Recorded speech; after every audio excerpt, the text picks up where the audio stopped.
Hello, everyone. Welcome back to another episode of the War Report. And it is indeed one of those weeks where everything is just piling up one story after another.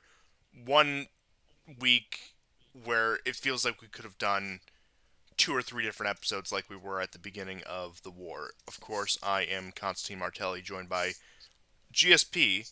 And without further ado, we'll get right into it because we do have a lot of ground to cover in a relatively short amount of time. I won't say short amount of time because It's never two and short. a half hours. It's a chunk of people's time, admittedly. But Yeah. without further ado, I'll let you give your brief update on the situation in Ukraine. Okay, so we will begin with the frontline coverage, and as usual, I'll start from the south, this time in the Kherson region. And there were artillery duels. Kherson got shelled. There's an island in dispute between the Russians and the Ukrainians. The Ukrainians managed to take a little bit more territory in that region. Now, I think at one point they took over the whole island. The Russians recaptured a part of it. So this is a back and forth of there's no inhabitants on this island, by the way. Uh, and there are other islands around it and behind it and so on. It's Kherson, I mean, is not an active place, completely different than the Eastern Front.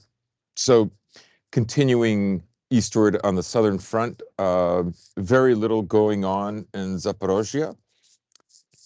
Um, there really isn't anything to say except some artillery duels. There's no exchange. Nothing territory-wise has changed in at least 3-4 weeks. Um, the Russians are dug in that area. I think for a long time they've been expecting a another counterattack from the Ukrainians. The Ukrainians do need, for decisive victory, they need to separate Russia from Crimea, and that means an attack on the south. We spoke about how in places around, let's say, Dnipropetrovsk and Poltava, that the Ukrainians are gathering forces. Uh, I'll get to it, but these forces are mainly being directed now to Bakhmut. Um, the moving further east to Ugledar, this is sort of like the corner between the southern front and the eastern front. Um, the Russians are back at the Jahyas, opposite of Ugledar. Um, they've made no progress beyond that. The salt mine north of Ugledar has not been taken. You would have to take that, I think, if you wanted to encircle Ugledar. So far, the Russians haven't been able to do that. And I just want to plug History Legend. About 4 or 5 days ago, Oh, History Legend yes. came up with a really great explainer about what happened in Ugledar. And, he keeps it extremely neutral. It's not pro NAFO Ukraine. It's more sober. It's a much more sober analysis than that. It's not emotionally driven. He did spend a lot of time uh, doing this video, and then I've noticed that the last month or so, he only puts out about one video a week, but he does a lot of research. So he's doing different stuff than, like, say, Weep Union, which is 2 or 3 videos a day, or our beloved Emil Kazman Uh, between d- Dozens, 12 sometimes dozens of videos a day. It's never seen anything like it from any other channel that I've watched, and I've watched people who compulsively put out content, and it's beyond words. I would certainly recommend, even just for the spectacle of it all. I mean, it is good Yeah. stuff, but even just to experience it, just Yes. go watch some of his videos. Yeah, you really get an Eastern European perspective on this whole thing. And you get to see his wardrobe. Every video has a different shirt, and his hair is never messy, ever. No, but he's a good guy. He's anyways, I won't dwell on that. I think the most surprising and interesting thing um, from History Legends channel that I learned about Ugladar is an area where 5 kilometers east of Ugladar that the Russians were using to mount an encirclement attack had already been demined with tanks that have these rollers positioned in front of them. These are not just, um, let's say, deminers without a turret. It has a turret. It has actually extra protection because it leads the other tanks. However, the Ukrainians were using American supplied munitions, artillery shells that when they land in the dirt, they actually don't blow up. They're called scatter something, and they go Scattershot? off scatter shot. That's right, and they go off remotely. So it was a volunteer unit, and I believe it was a volunteer Tartar move unit, and so The they Asiatic went in hordes are thinking, back. yes, that's right, another Mongol invasion. So, of course, they were under the impression that this place had been demined when the explosions began to happen, and um, they assumed that this was artillery. So when you're attacked by artillery, you scatter. But anyways, it's a 20-minute video. I highly recommend people check it out. It was put up about 4 or 5 days ago. It's easy to find. It's his latest video as of today. So history legend. Anyhow, so moving further north now on the eastern front, and the Russians have made significant gains, considering what Avdiivka is, which is this fortified um, city, a fortress, both to the south and the north, including today, more gains. And the other thing that the Russians have begun doing is they're using a lot more of their aircraft. Um, they have dropped fab bombs. Um, and it seems to be that this attack is better coordinated than the one in Ugladar. Um, Ugladar did not even have the, you know, all the footage that you're seeing is Ukrainian, so they had drones all over the place watching them. Ugladar must be a very, very important point for the Ukrainians. They cannot lose it. Of course, they have a great view of everything around them from all the high rises in that area. So, but Avdiivka, um, the Russians have made gains in Avdiivka and Marinka this week, and as I said, both today. And I'm citing Ukrainian sources that have admitted this. Both from the north and the south, they're creating a pincer movement around it. This is a town that is directly next to Donetsk city itself. In the same way that Solidar is directly next to Bakhmut, but Avdiivka is even closer than Solidar is to Bakhmut.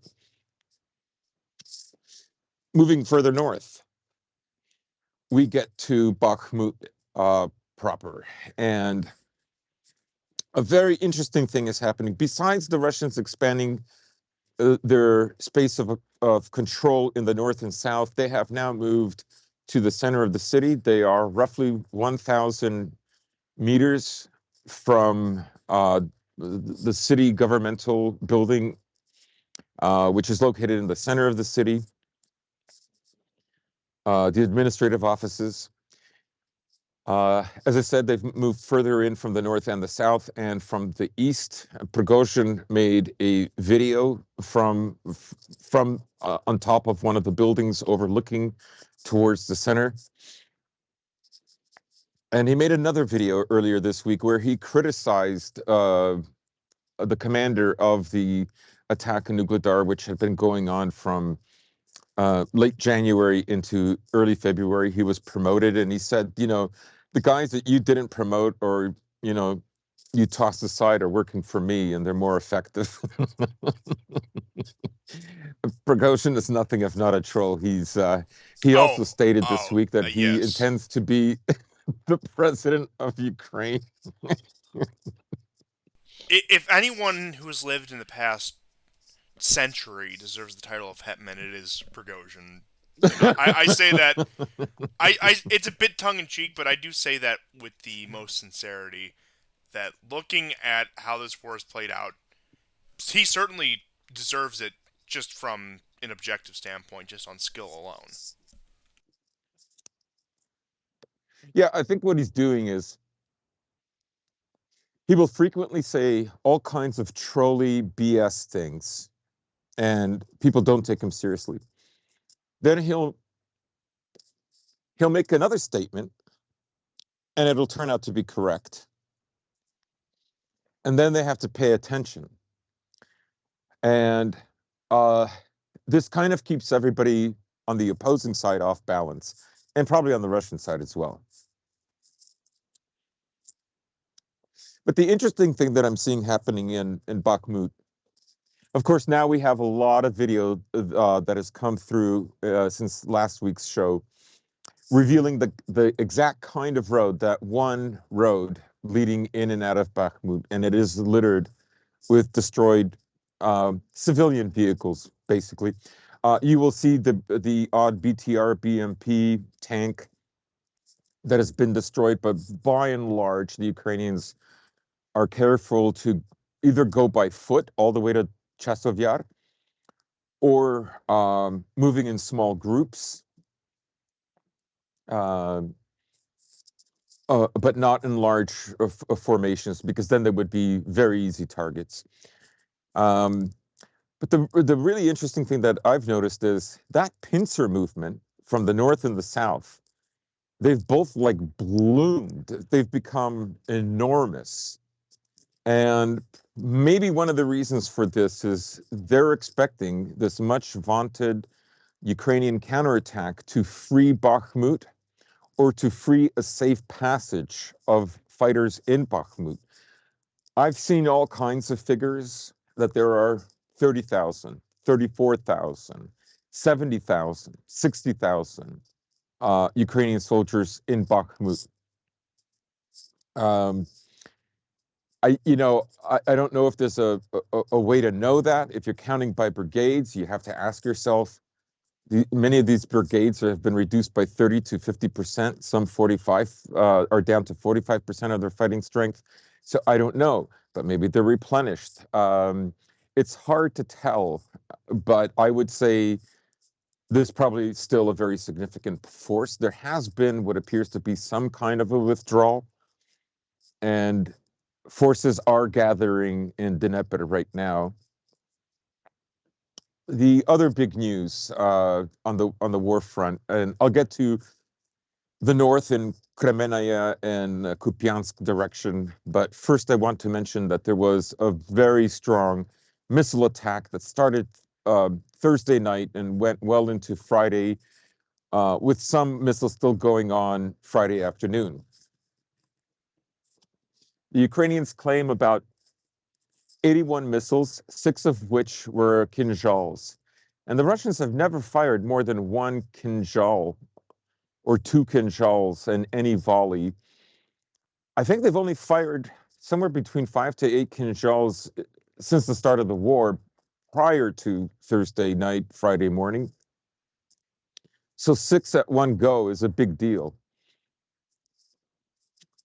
There are unconfirmed and semi-confirmed stories that just began to emerge about an hour and a half ago, even from some Ukrainian sources, that some kind of a command post was hit in Lvov, an underground command post, and that foreign officers were killed. We'll see if this is true later on. The Russians are hesitant to say that this has been confirmed. However, the Russian forces, the Russian military forces, have actually said that they did hit something like that. Um, you know, it reminds me of Yaroviv. Uh, Yaroviv, March the 10th, was hit last year. So a year and a day ago last year. Um, it too, I think, was hit by a Kinjal, if I'm not mistaken. Ukrainian media has also come out and said that they are not able to deal with Kinjals. And even America said right now no one is able to deal with hypersonic missiles. The Russians also went on to claim that, help me with the pronoun, is it NASAMS? NASAMS? I think it's It's NASAMS, but don't quote me on that. so they claimed that NASAM missiles were stored in this command post. Another command post was hit in Nikolaev. Now, we say 81 missiles, but I have no idea how many drones and unarmed missiles that are there to lure Ukrainian air defense systems into shooting at the wrong items, if you will, were deployed. Uh, I know Garon, the Dorito um, drones started off the evening attack on Thursday. It would have been around 11 p.m., let's say Moscow time. Um, Besides command posts being hit, um, there were three thermal power plants that were destroyed, one in Odessa, one in Kharkov, and one in Kiev. But many cities, including, I think it's Ivano-Frankivsk, Yes. um, yeah, um, Vinnytsia, um, Kiev, uh, Odessa, like Kharkov. There were dozens of places that were hit. Zhytomyr. So big and small places were hit. Train delays were experienced both for civilian and military transportation. So this was a very big deal.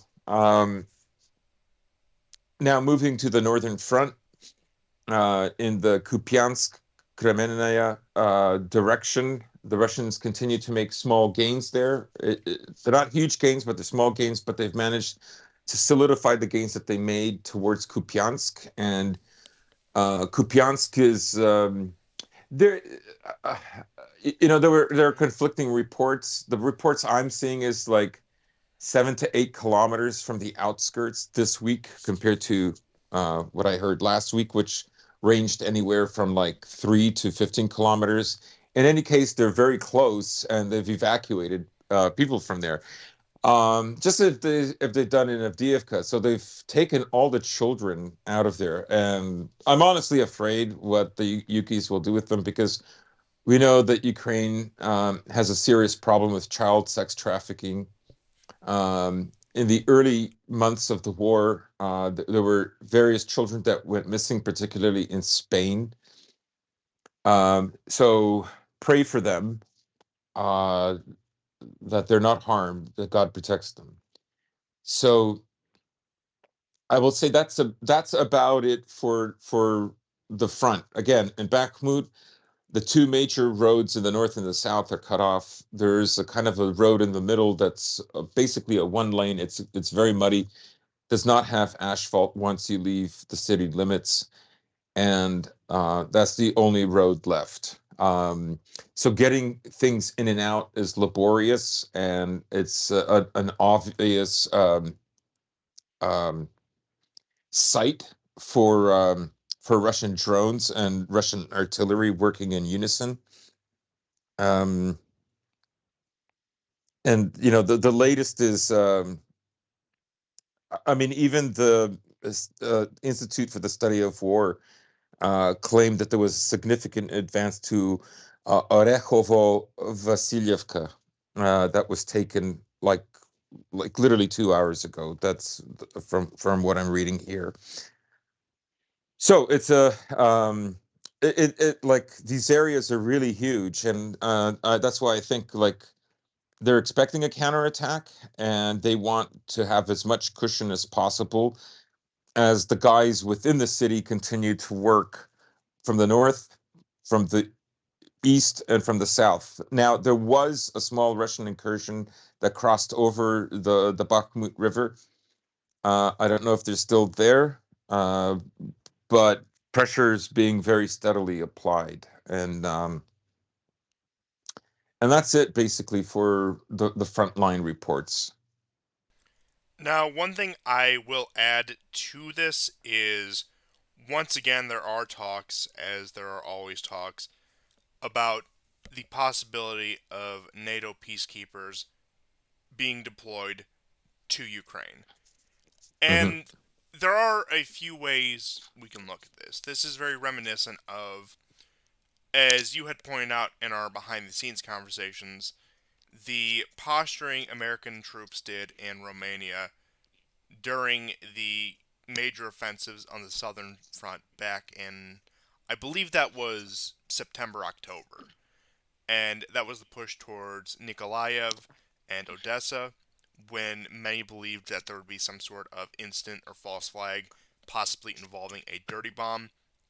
That eventually led to a Russian backing down of the situation. Now, you can also attribute that due to supply shortages and manpower shortages, which I would say back in September was certainly more of a concern than it is now, and that it could have just been a gamble on the West part to put a show Well, force in somewhere like Romania while they have that to create the illusion that they had created that back down. But mind you, well, to my go ahead, go understanding, ahead.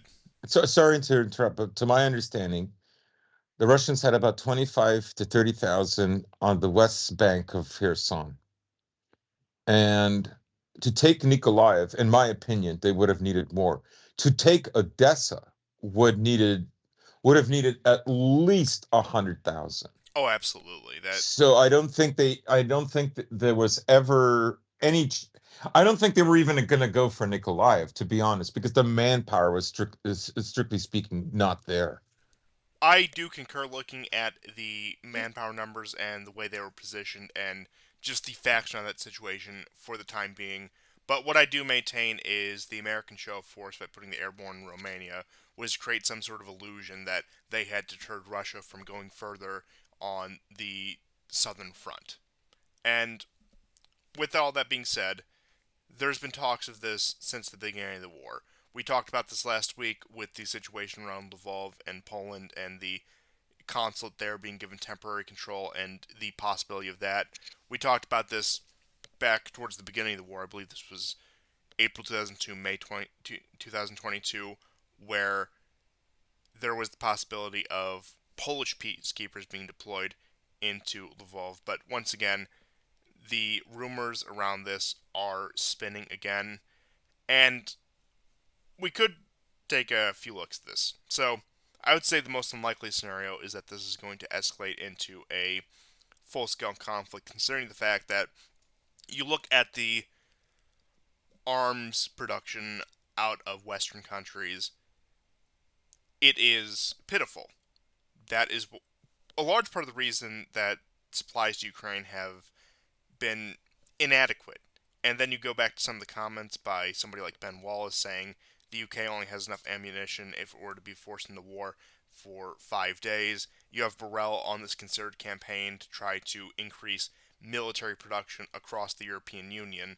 And even the American military industrial complex is not what it used to be. So I would say full scale intervention is probably the most unlikely of that. And Mhm. then there's the other possibility, something that we have discussed previously as well, that this could just be preparing for the next phase in the long term strategy involving Ukraine, where there may be a cooling down of tensions on the front. There, for all we know, it could turn into what the Pentagon was somewhat hinting at a few weeks ago by saying that if Ukraine doesn't have any major successes by autumn, we're going to push for negotiation. For all we know, that could be the case, and they're just gearing up to have a more prepared, more heavily armed Ukraine for when this conflict inevitably does reignite. That you could look at that.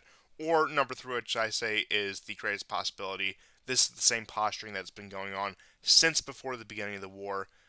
They're going to say this. They have to say this. They have to show that they have some sort of, at least on the surface, commitment to this by constantly bouncing back and forth between the idea of peacekeepers or aid or whatever being sent to the point where it's just a rhetorical game, which I would say that is certainly the most likely.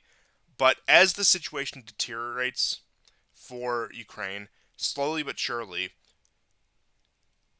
it puts it in the position where there either will need to be some sort of escalation on NATO's part in order to put the initiative back in Ukraine's favor. Now, what that sort of intervention would look like, to what degree it would need to be, is a discussion for another day and certainly a discussion worth having. But we also look at it and realize that the other option here is, once again, some sort of at least attempted brokerage of peace. Maybe it reignites, Mhm. but they have to look like they're working towards some sort of solution, whether that is a Ukrainian battlefield victory or whether that is some sort of quote unquote diplomatic solution. Either way, they have to look like it's not just the constant slog that, for many, especially on the Ukrainian side, it does appear to be, where things are just a slow recession, things are just a slow pushback of what is ultimately delaying the inevitable. So, after a certain point, you already have Western populations and even populations in Eastern Europe, which are growing more and more weary of support for this war. You need to show them some sort of solution, even if it is a quote unquote diplomatic one, in order to prepare for something else. Yeah, I mean there were protests today in Prague, and we've been seeing protests in Moldova repeatedly for months. So I do think they are paying attention to this. There was also an article coming from a British publication, the Daily Mail. They had a reporter that went to Perm, Russia, and she was amazed, like how full and stocked up the supermarkets are there. There's plenty of food. The price of inflation much, much less than in the UK. And part of the reason for this is the UK has a lot of greenhouses, but energy costs are so high now after the sanctions that many of these businesses are going broke. We've discussed on other shows where Britain is losing a lot of companies, they're folding, and that as of 2022, it was the worst performing economy in all of Europe, including Russia, much worse than Russia's. And so I thought that was an interesting article. But, just to get back to the front line and the strategies, um, I kept saying that the Russians do expect a counter offensive, either to free Bakhmut or to at least create an opening to evacuate all those tens of thousands of Ukrainian soldiers that are in Bakhmut. Again, we don't know exactly how many there are, right? Everyone thought that there were a lot of Ukrainians in Mariupol, but it turned out to be more like 8 or 9,000 and not like 20,000. I don't know if that's going to be the case with Bakhmut or not. Um, but we'll see. Obviously, Bakhmut is really very important for Ukraine because I think for the fourth time in less than a month, the new leader, I think Zelensky, has been demoted, and now Alexander Sirski is head of command.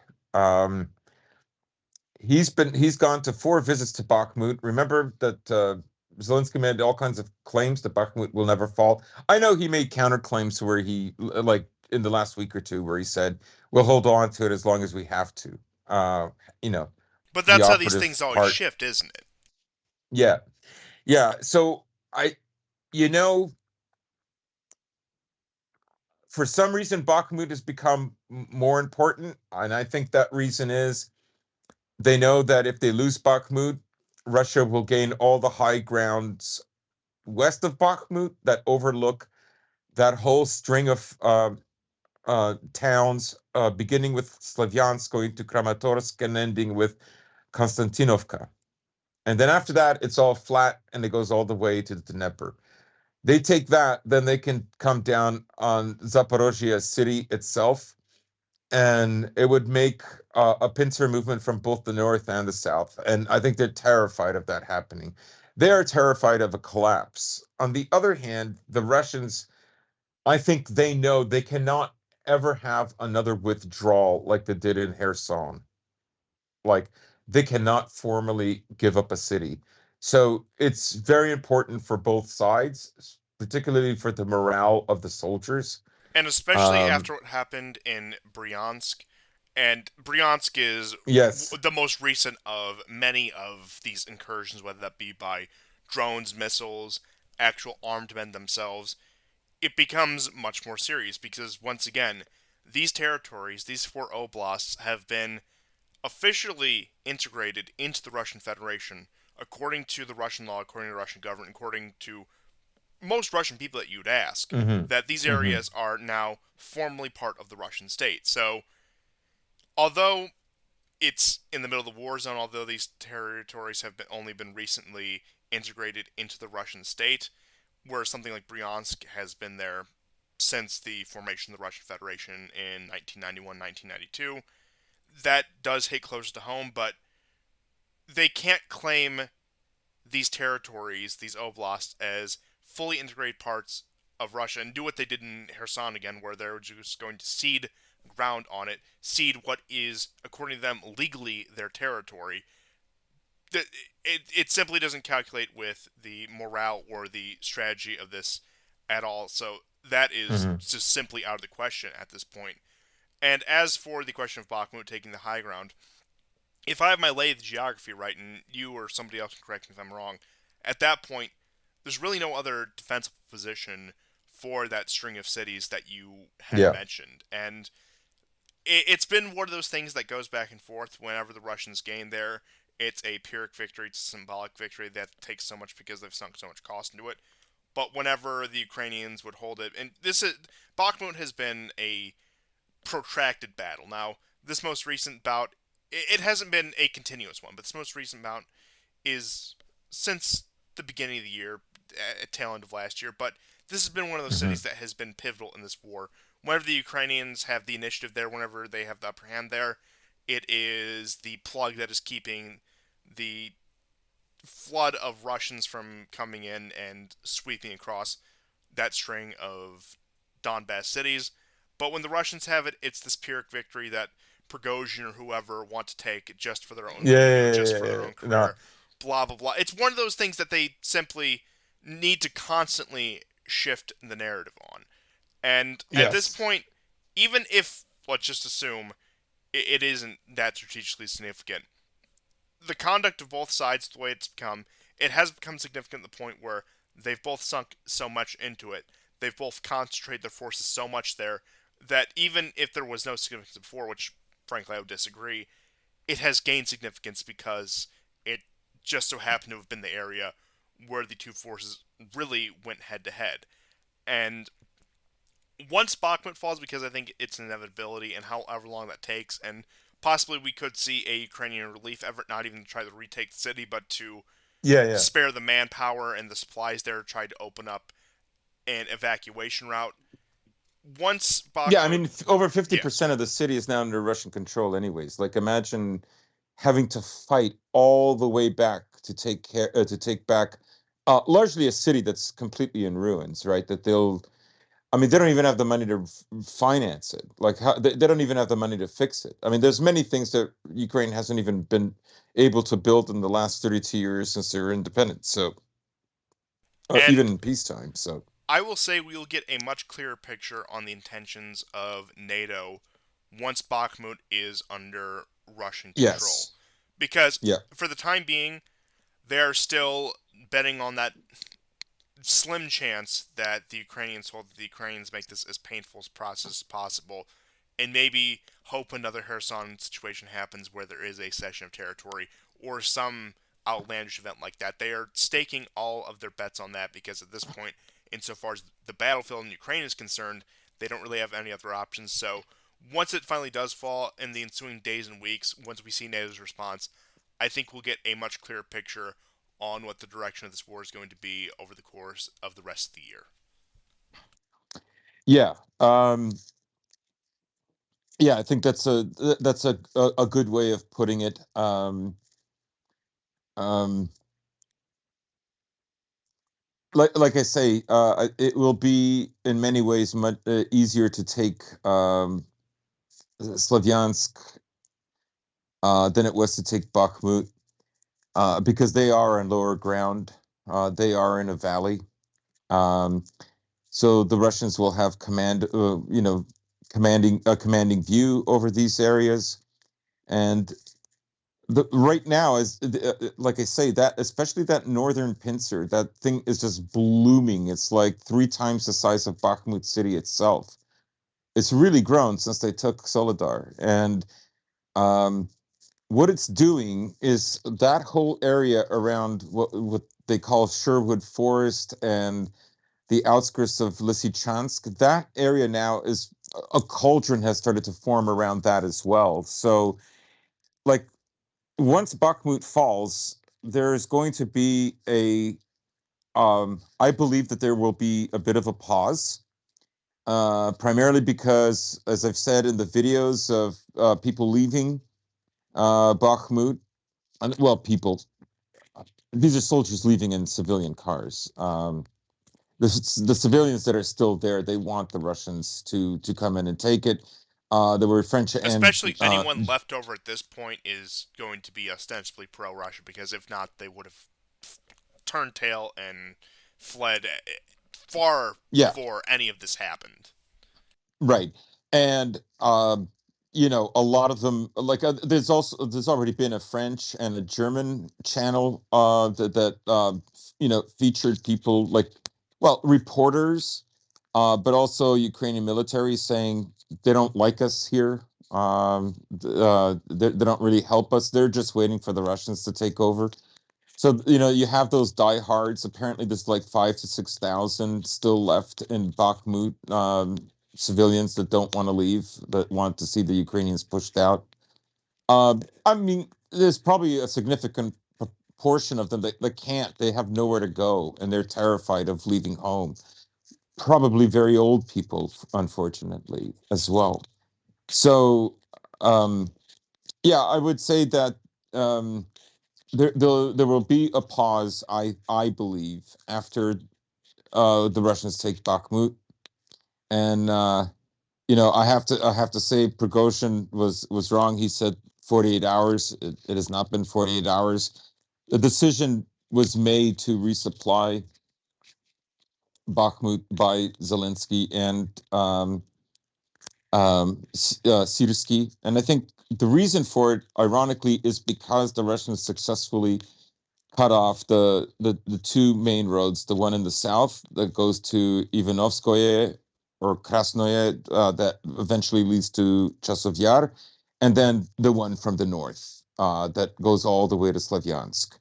And I think because they were forced to only have one road, this made it very difficult for them to leave in time, as pressure from the north and south and east pincers inside the city, not around it, have continued to push them, because the difference between last week and this week is everything on the east side now is under Russian control.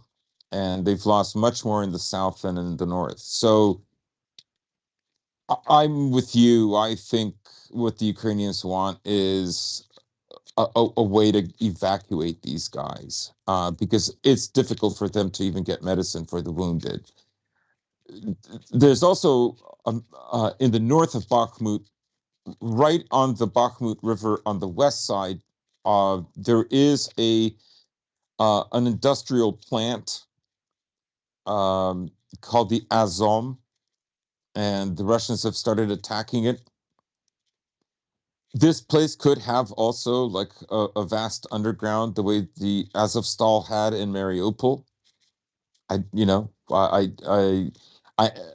I haven't seen anybody confirm this or not, but I would imagine that a facility like this would have at least two or three floors.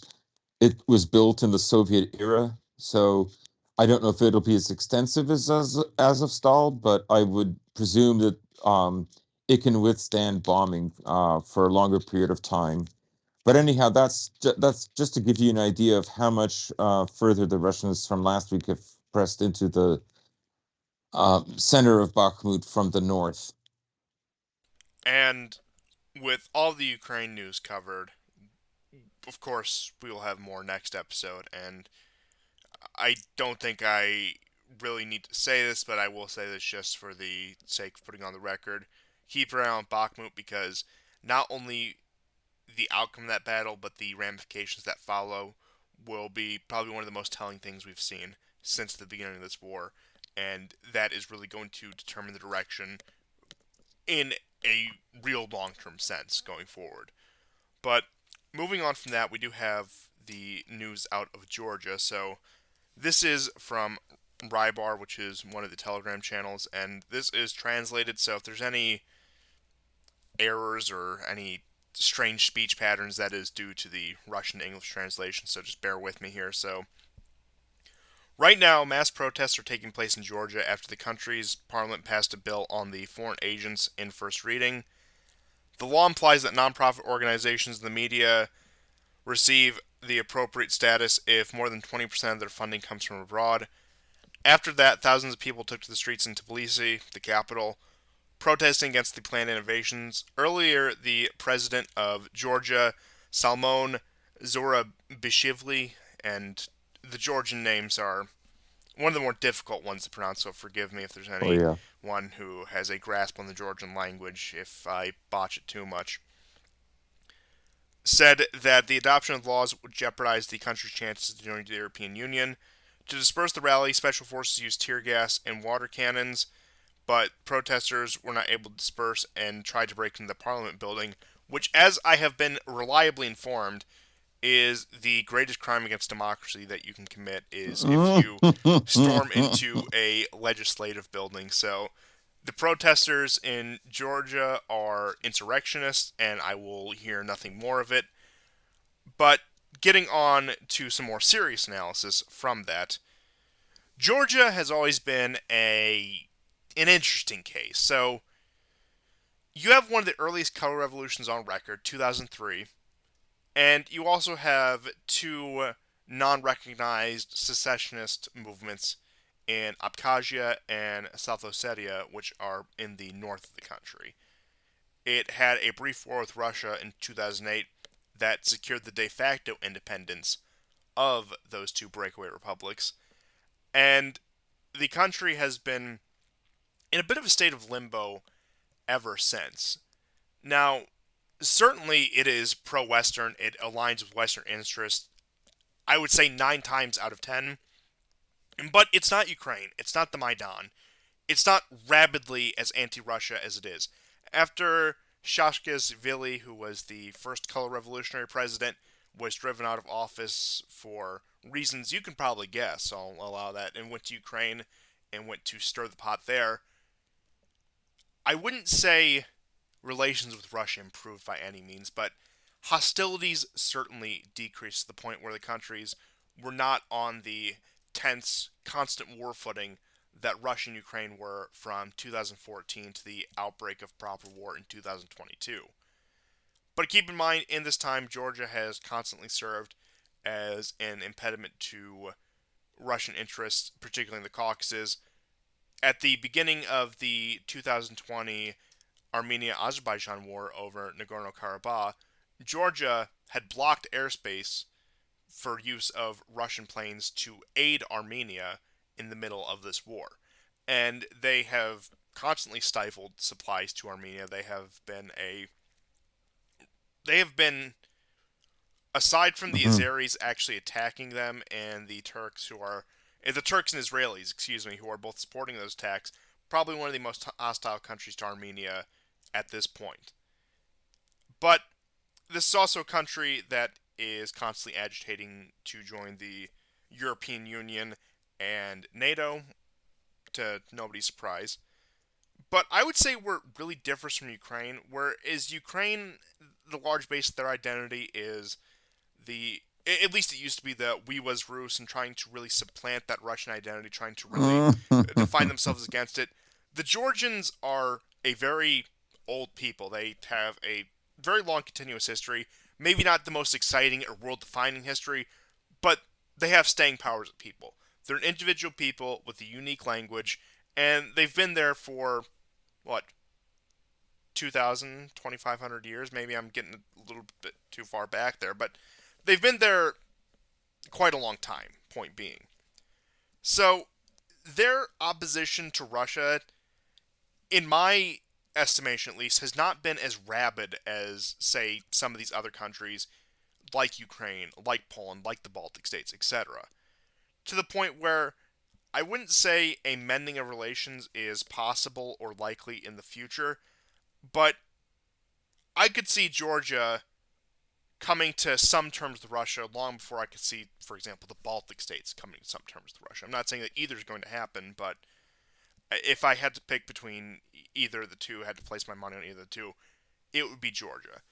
So, being a country that I would say is more secure in its national identity than some of these other countries, it decided to go forward with this anti-NGO bill. And for those of you who know, the first thing about color revolutions is these things are never directly supported by the State Department or the CIA. It's always laundered through some sort of NGO or advocacy group or human rights organization. That's how they did the Maidan. That's how they did all of these.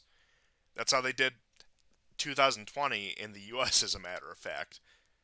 And with that, you have Georgia, a country that does, to their credit, and I do feel like I'm getting maybe some undeserved credit to Georgia as a nation here, actually wants to preserve themselves as a people, decides that they're going to do what any other serious nation, whether it be Russia, the US, China, does. And some said it was pretty much a carbon copy of the Russian anti-NGO bill, where you have to register, you're subjected to certain regulations and restrictions as a foreign agency if you have anything more than 20% of your funding coming from abroad. Once again, a very reasonable law, something that would never happen in somewhere like Ukraine, somewhere like Poland, somewhere like the Baltic states. I could see Hungary passing a law like that. They have been pretty hard on the issue, especially with Soros and his university there. So it's a very sensible law.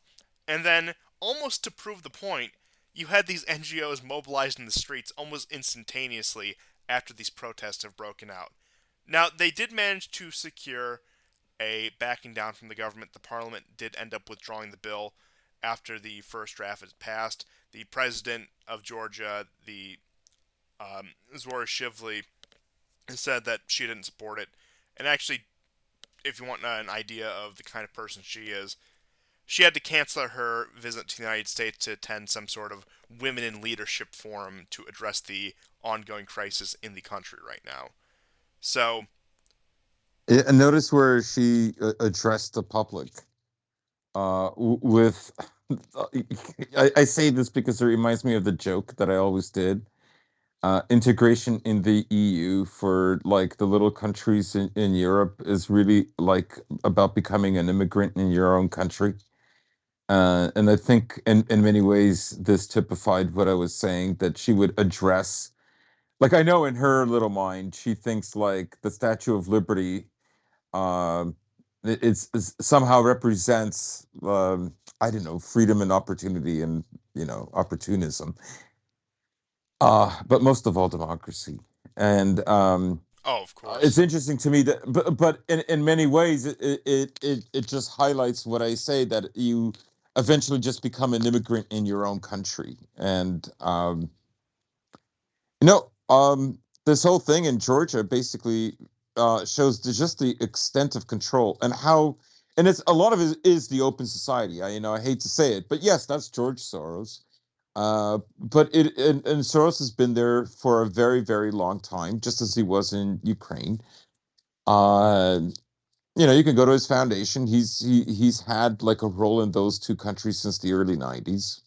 But I think it goes to Uh, show that nothing is mm, ever good enough because you have an yeah, ostensibly pro-Western government in Georgia that has a an aim to join both NATO and the European Union, and any wish to exercise any degree of national self-determination or sovereignty, the supposed principles that this world order is built on. I know those principles mean jack compared to where actual power politics are concerned. I'm not that naive, but nothing beyond complete submission is ever good enough for these yeah, people.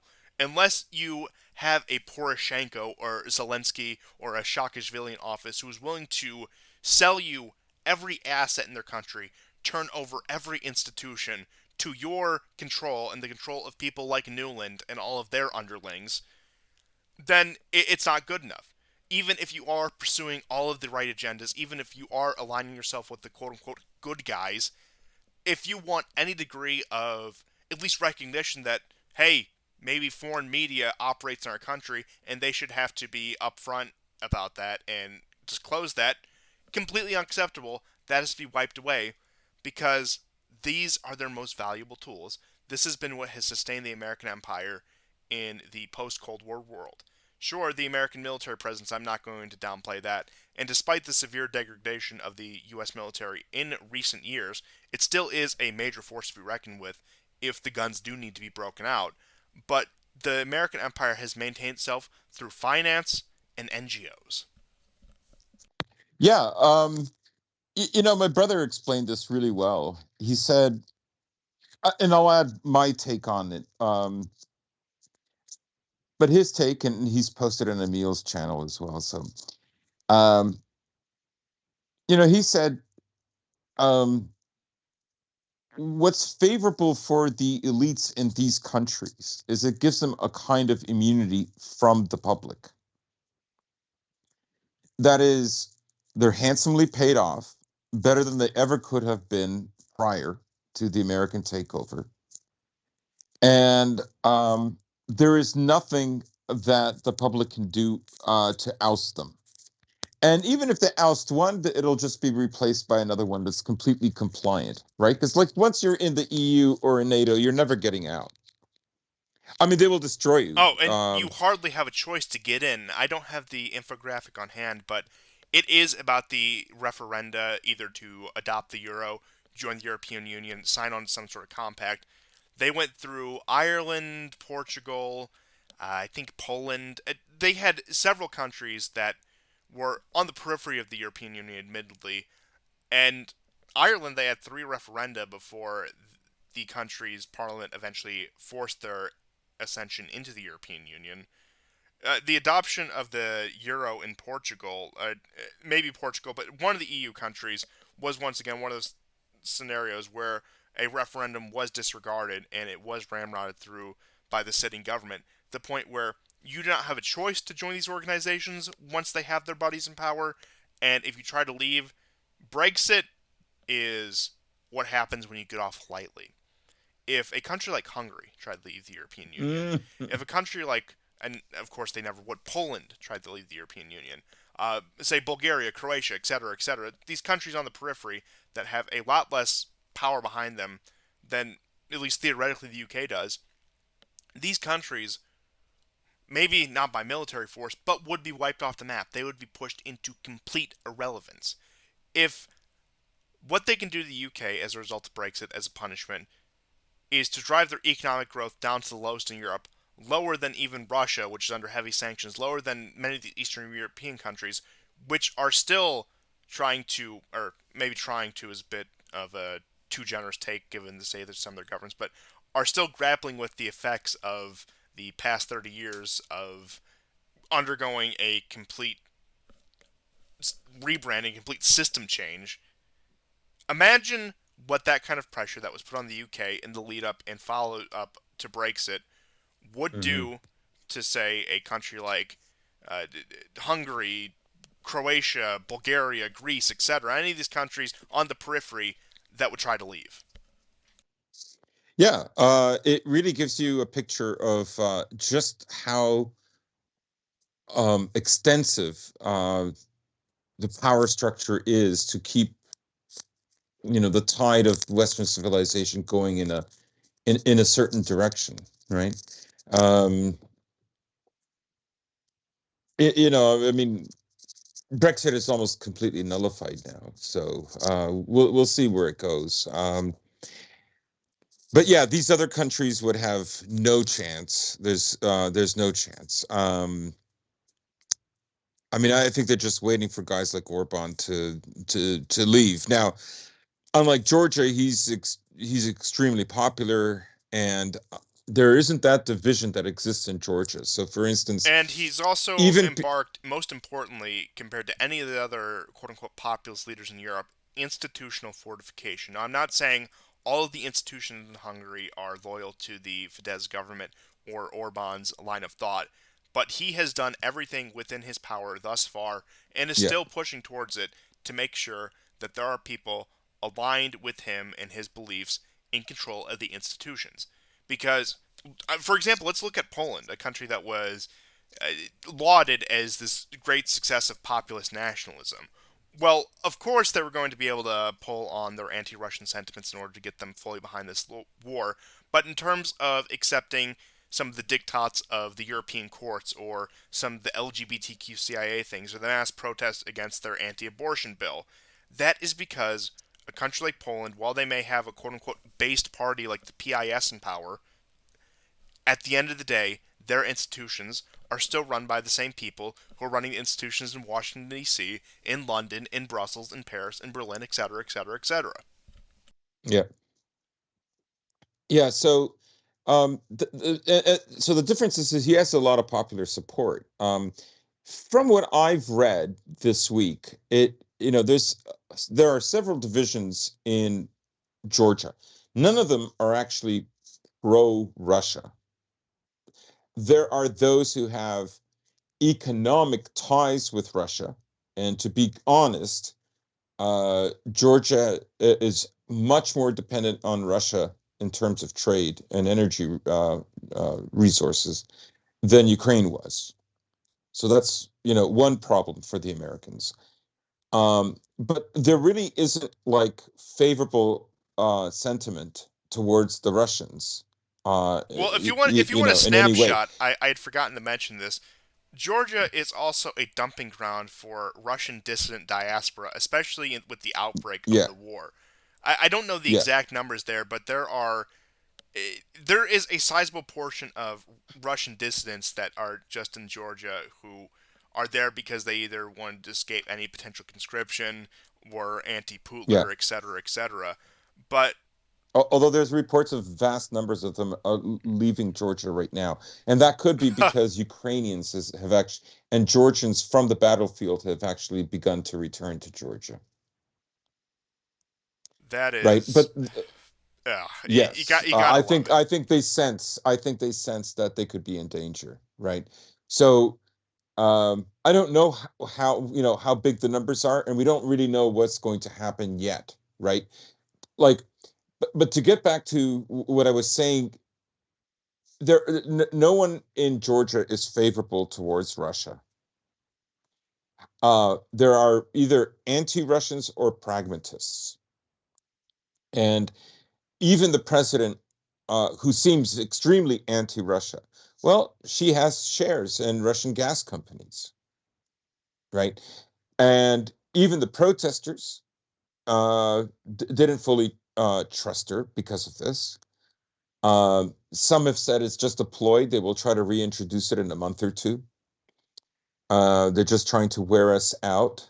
So there's a lot of suspicion, right? And one of the things that they think that like being, and I don't. This isn't hyperbole. They do want to become a U.S. servant state. They do, right? They don't see any other alternative, and for them, um, their quote unquote corruption issues would be solved. And a lot of them have this "fu dad" nationalism, where they don't care if they lose their culture in the process, and you see that developing in Ukraine to some extent, because this week one of the ministers in the Rada, she said that it's time for Ukraine to adopt same-sex marriage. Um, so I don't think there's that kind of division doesn't exist in Hungary as it does in Georgia. And so, the vote for this Foreign Agent Act, and we should mention that the American Foreign Agent Act was from 1938, and it's much more comprehensive. It includes like people who own companies that are not the media, not NGOs, but just could be an industrial company or just individuals. Doesn't even have to be a company. Oh, FARA, They you can adopted a tell, Russian. is a legacy law because there is no way in the post World War II world, even, that any law of that sort would have gotten through any American institution, let alone Congress and the president. So you can tell it very much so Yeah, is a law that goes back to 1938. And I wouldn't be surprised is if some of the tenets of that law expire, that they don't get renewed because I don't know the longevity of that law. I don't know when it was last renewed, but I could yeah. I see mean, you just register as a lobby, right? I mean, yes. America's used to it by now. But ironically, today Canada passed the law for, or was it yesterday? They passed their own Foreign Agent Act. It's hilarious that they supported the rioters while they themselves passed a similar law, right? It's always who whom. And Georgia, let's not forget, Georgia was one of those very few places that was allowed to in the Soviet era that was you were allowed to have private property. It got a lot of money before and after Stalin, just like during Khrushchev's time, because his wife was a Galician. Western Ukraine got the most amount of money of any place in Ukraine, even more than Odessa, just like the Baltic states. And all these places, like they all have a superiority complex because they don't like recognize where they got their money from. It's kind of the way they like. I'll give you an example. In Canada, for instance, they look down at Alberta, the people in Ontario do, right? But when you look at revenue, like where a lot of the money for Canada comes, that's eventually used in public spending. Well, a lot of it does come from Alberta, right? And it's the same kind of mentality. You have these other areas that are considered backward and poor and blah blah blah. But you know what? The East is very industrialized, and the tax money that's generated from there and from those profits, they go to fund you. And all of these people have a superiority complex, and they have basically a racist complex towards Russians. Because they were babied by the Soviet Union. That was their please be our friend money, or uh, shut the fuck up money, if you will. Right? Literal I mean, Gibbs. literal Gibbs. And so they all have this kind of attitude, right? And you shouldn't forget that attitude when it comes to Georgians, because you know many of the top brass in the KGB were installed by Stalin himself, of course, because he was Georgian. Um, so I think they expect a good life, and they're one of these little countries who will never be independent anyways, and they will always have to look around for like a better partnership. But they'll never be a sovereign country in the sense that other larger countries are sovereign countries. Um, so we'll see where it goes. Like I personally thought that all of this, after the second or third day, I thought like the president is going to veto this to stop it, right? Because the vote was 76-13 out of a parliament of 150 ministers. The rest didn't vote, right? Uh, it was eventually struck down because they were told like, we're going to be really hard on you. And I think a lot of these ministers got scared. Nearly half didn't vote or voted against it. So if the president promised to veto it, and she could veto it, then in a way, a lot of what's happening right now isn't that real. It's a side issue. And I think that side issue is basically, since yesterday, we've learned that now the protesters want the resignation of the entire, in all the individuals who of the ruling party and well, I don't know about the ruling party, but those that voted in favor of it. So they want parliament dissolved. They want elections. It's very reminiscent of what happened in Hong Kong.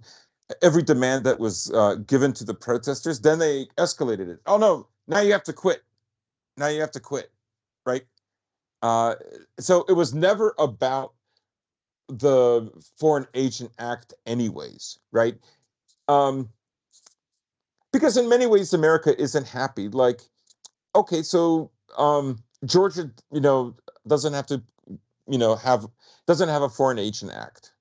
Okay, well, so what? Do you have Abkhazia back? No.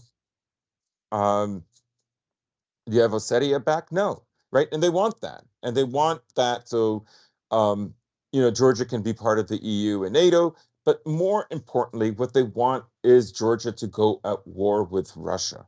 They, at the very least, want Georgia to sign on to the sanctions. They want this to be extremely public. They want the optics to be really good. Here's America exerting pressure on this country, or at least on its government. Oh, and mind you, And they just and they won. And they won. Right now, later, it could be that these protests will start to turn violent. Now, I have not seen the number of protesters yesterday after the bill was completely retracted that I saw on the previous nights. So it doesn't, you know, I guess the protesters, they haven't been whipped up yet, or that's the extent of it. But remember, the anti-LGBTQ protests that took place about 2 years ago, um, those flopped. I mean, the protesters even killed a liberal Russian journalist that was covering the whole thing. Not, intentionally, but he was struck over the head with something, and eventually it led to his death. Um, so,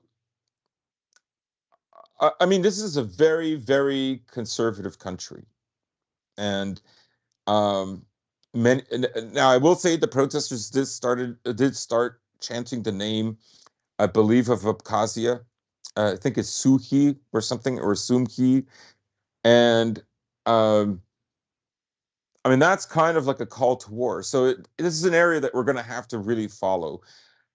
It could be that Washington has decided that it's better to have a front, optically speaking, in Georgia rather than Transnistria, because Transnistria is not attacking Moldova or Ukraine. Uh, Everybody knows just from looking at it that it can't.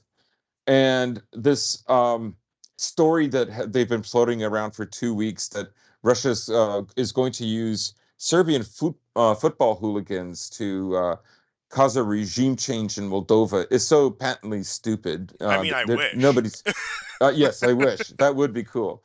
Uh, with flags of Slobodan Milosevic. Anyhow,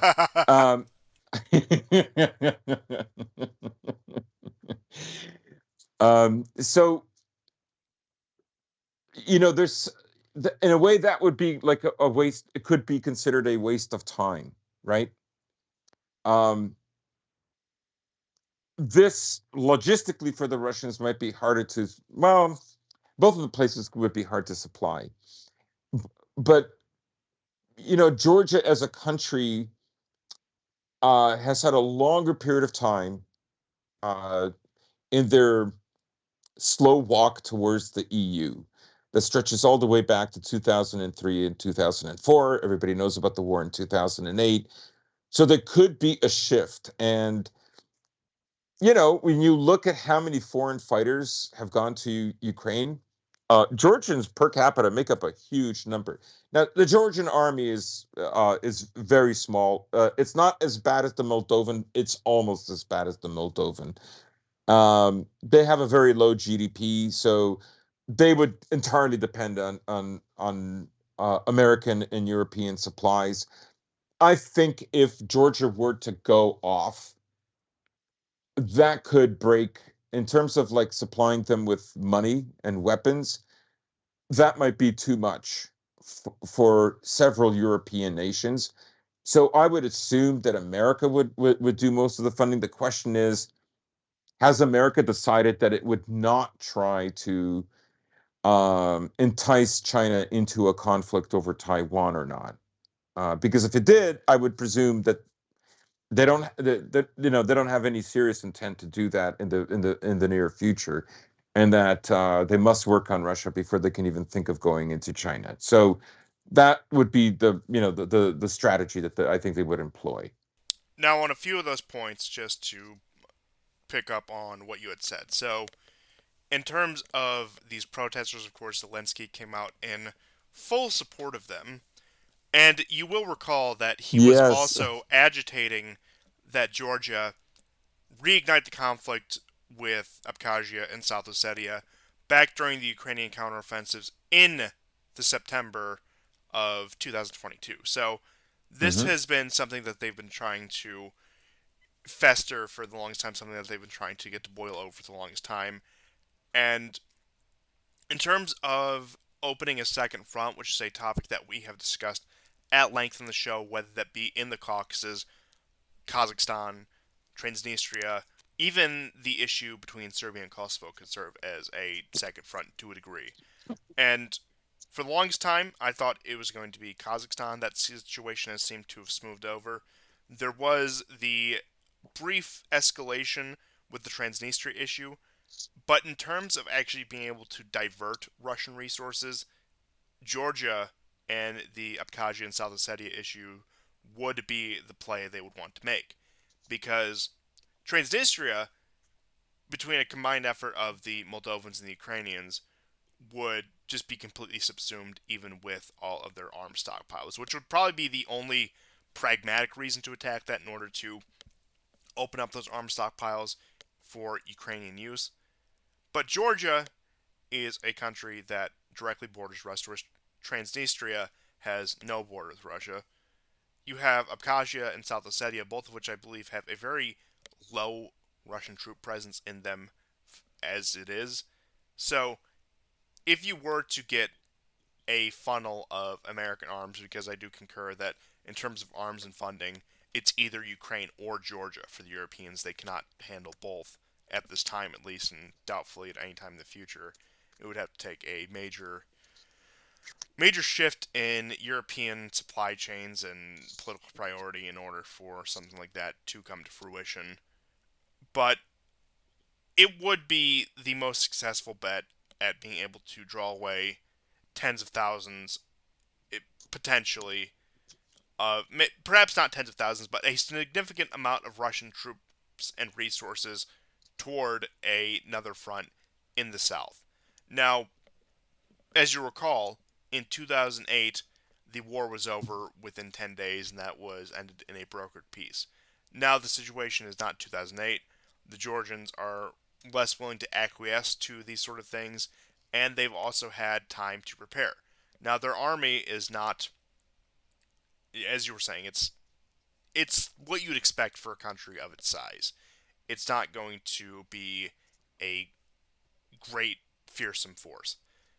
Now, the terrain is much more treacherous than, say, Ukraine, but that would imply a long term Russian occupation of the country that would get them involved in mountainous guerrilla warfare, which I also don't see happening. If there were to be any sort of Russian intervention into Georgia as a result of escalated tensions, it would be a strike to incapacitate the country and leave it at that. They wouldn't try for a long term occupation or integration of anything because even at this point, they still have integrated Abkhazia and South Ossetia, willing to guarantee their independence as buffer states, but it's not like the Donbass republics and the other recently admitted oblasts from Ukraine, such as Kherson, Zaporizhia, and the other territory that they're looking to integrate there.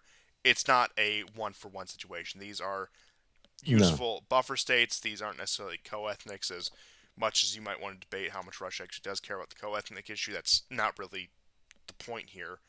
But Georgia would be the most successful, but I do agree that for the Europeans, it's Georgia or Ukraine. And for the US, it's Georgia or Taiwan. Or, just speaking more broadly, a second front vis a vis Russia or confrontation with China.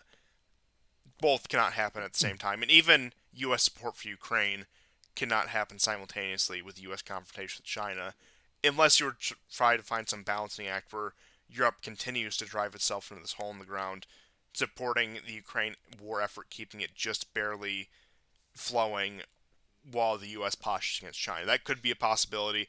I don't think the Europeans have enough resources independently in order to do something like that, but that could be something that they might be desperate enough to try. But in terms, And supplying Georgia for the U.S. and Europe will not be easy. oh, especially with the volatile situation with Turkey, they would have to. Actually, this does go back to the Turkish elections.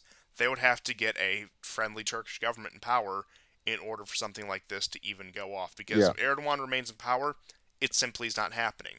If they get their guy in the Turkish elections in May, then we're talking about a whole new game. In which case, if anything were to happen in Georgia, it probably would be contingent on whoever is in power in Turkey and what their approach to the Russia question is. Yeah. I'm also of the opinion, let's say Erdogan is reelected, and there's a good chance he won't be because the death toll from the earthquakes in February is now over, it's like 50,000. Um, he is, however, supposed to meet with Assad. Um, we'll get to the Iran, Saudi Arabia um, normalization agreement through China eventually, but this meeting, you could look at it as a subsidiary of that larger development.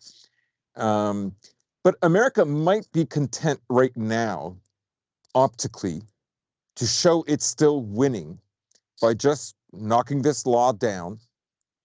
And I don't know, like maybe there'll be another piece of legislation that they'll pass that's favorable to America, makes America look like the winner. America still doesn't have what it wants. It wants a NATO base in Georgia.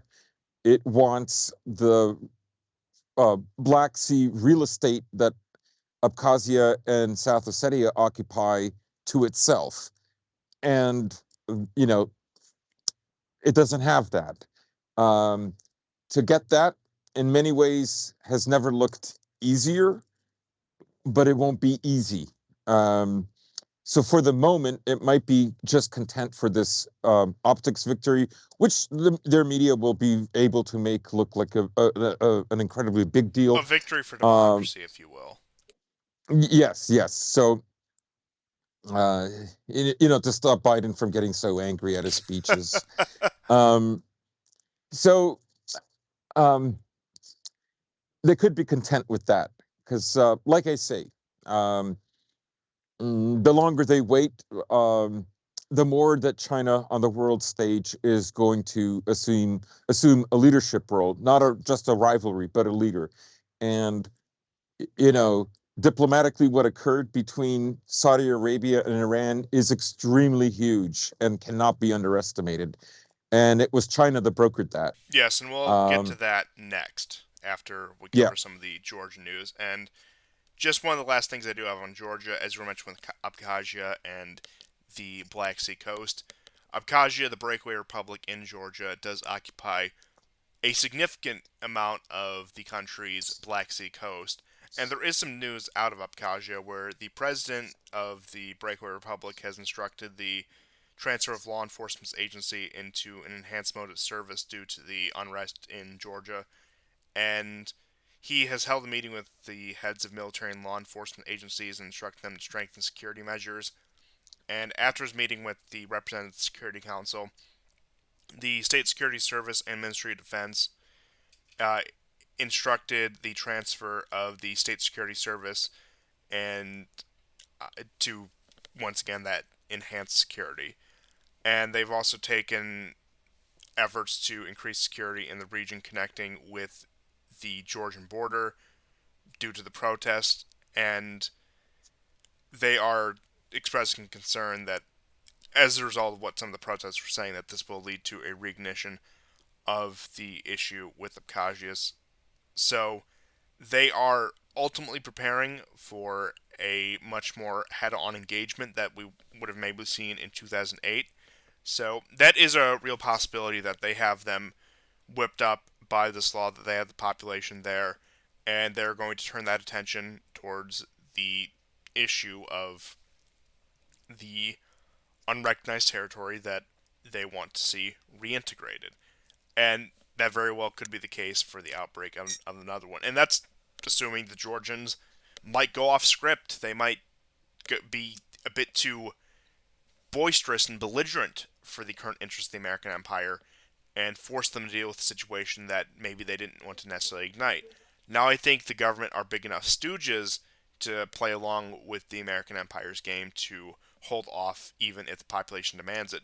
But we do have to look at the real possibility that these feelings do get whipped up into a bit of jingoism to where the population of Georgia wants a solution to the question, even if by force, and the government has no choice but to acquiesce, which puts the American empire once again in a very difficult situation when it comes to that, because at that point, they will have no choice but to support Georgia, because almost certainly Russia will have to divert some amount of manpower and resources to support Abkhazia and South Ossetia in these attempted wars. And with the current state of the American empire, we all know for a fact they're not going to let that go unanswered, even if it is just a token amount of support. So that is a possibility that they do go off kilter and they do their own thing, and they put them in this very, let's say, uncomfortable situation. Yeah, I would say that if they make a move, if they're smart, they would make a move after the elections in Turkey, and only Absolutely. if the elections are positive. Um, but before we move on to the next subject, I do have just a little bit more of Ukraine news. Um, Marin, the Prime Minister of Finland, the dancing girl, she was in Ukraine to honor the death of a fallen Pravi Sector fighter who went by the code name Da Vinci. Um, I mean, he's like one of these types, right? That they say that are not honored and respected in Ukraine, but they are. So what's weird is, so he's, they went to his funeral, and you can see that Marin is there with Zelensky at the church, and I have to ask myself, who's presiding there? Because of course, March 29th, the canonical church of Ukraine is being ousted from the Lavras, which is a monastery in a church complex in the center of Kiev. I'm presuming that this is where this funeral was held. And, the last time that they were kicked out was in 1961. I believe Khrushchev was president then, of course. Would make sense considering who his wife was. And the two other news items is Kadyrov's horse has been abducted in the Czech Republic. That's intolerable. That's an act of war in and of itself. So he posted photos that he started giving U.S. weapons that he captured. I don't know if people remember, but last year, during and after the time that the Akhmat Sila dudes took Mariupol, they found an enormous stash of NLAWs and Stingers and all kinds of javelins and stuff. And so now they've sent that technology to Iran. Uh, Not that Iran probably doesn't have something that parodies it, but at least now they know how those things work. And the last bit of news is Zelensky has been angered by Western media. He says it's unfair. I guess we'll get to it. We are going to get to the new official Nord Stream 2 explanation, right? Oh, of course. Yeah. Um, So maybe I'll save it for there, but I'll get into that later when we get into the Nord Stream 2 story because really it's more about that than anything else. So before we get into European news, in which case I normally would, but European news, but I usually like to put a hyper focus, I would say, in some people's opinions, on. Did take a little bit of a backseat to some of the other issues here, and especially with the recent development of the SBV financial pending financial crisis, which we'll cover a little bit here. I do want to knock out some Middle Eastern news before I get into some European news. So we have the Chinese-backed peace agreement or progress towards peace between Saudi Arabia and Iran. This has been something that has been quite some time in the making. Since the outbreak of this war and Saudi Arabia's wavering loyalties to the American empire, there have been a few attempts at trying to reestablish relations with Iran.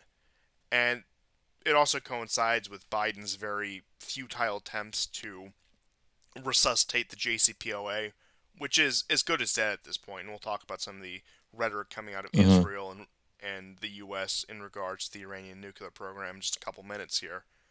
But China, a country that has great business investments in both, especially in the energy sector. They've been developing energy there. They've, of course, been purchasing oil from both those countries.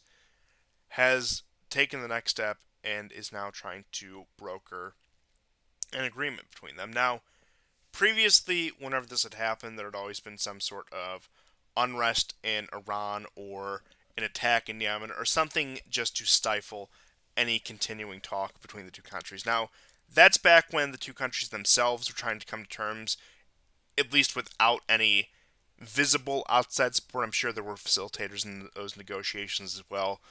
I believe it was Oman and the United Arab Emirates who were overseeing. In Oman, especially, has been a a middleman between those two countries, even at the worst of times. So they had overseen that, of course. But now you have China once again, a country that has sunk billions in investments into both Iran and Saudi Arabia, working to normalize relations between the two countries. And these are the two countries that, keep in mind, no less than a decade ago were at the forefront of a region wide proxy war stretching from Yemen to Syria to Iraq to just about anywhere there was any degree of instability. You had Iranian backed militias up against Saudi and Israeli backed militias, and American Empire backed militias. Let's just cut to the chase there. Hmm. And that was at the height of it. Syria was a one of the bloodiest wars we had seen up until the outbreak of war in Ukraine, but as the situation in Syria has smoothed over, as there are only a few unresolved questions there, most of which relate to the Turkish role in the war, you're seeing, and even with Yemen, you've seen a de escalation. Now, the war in Yemen is still an active conflict, it is still ongoing. You still get Saudi military operations there. But there has been a de escalation, which you can actually attribute to Biden's less fervent support for Saudi Arabia than Trump because Trump gave them a more or less a blank check to do whatever they want in Yemen. Yemen was one of the conflicts he never openly talked about withdrawing from or not getting involved from, was very eager to supply Saudi Arabia with weapons. And of course you can talk about the strategic reasons, sure made sense, whatever.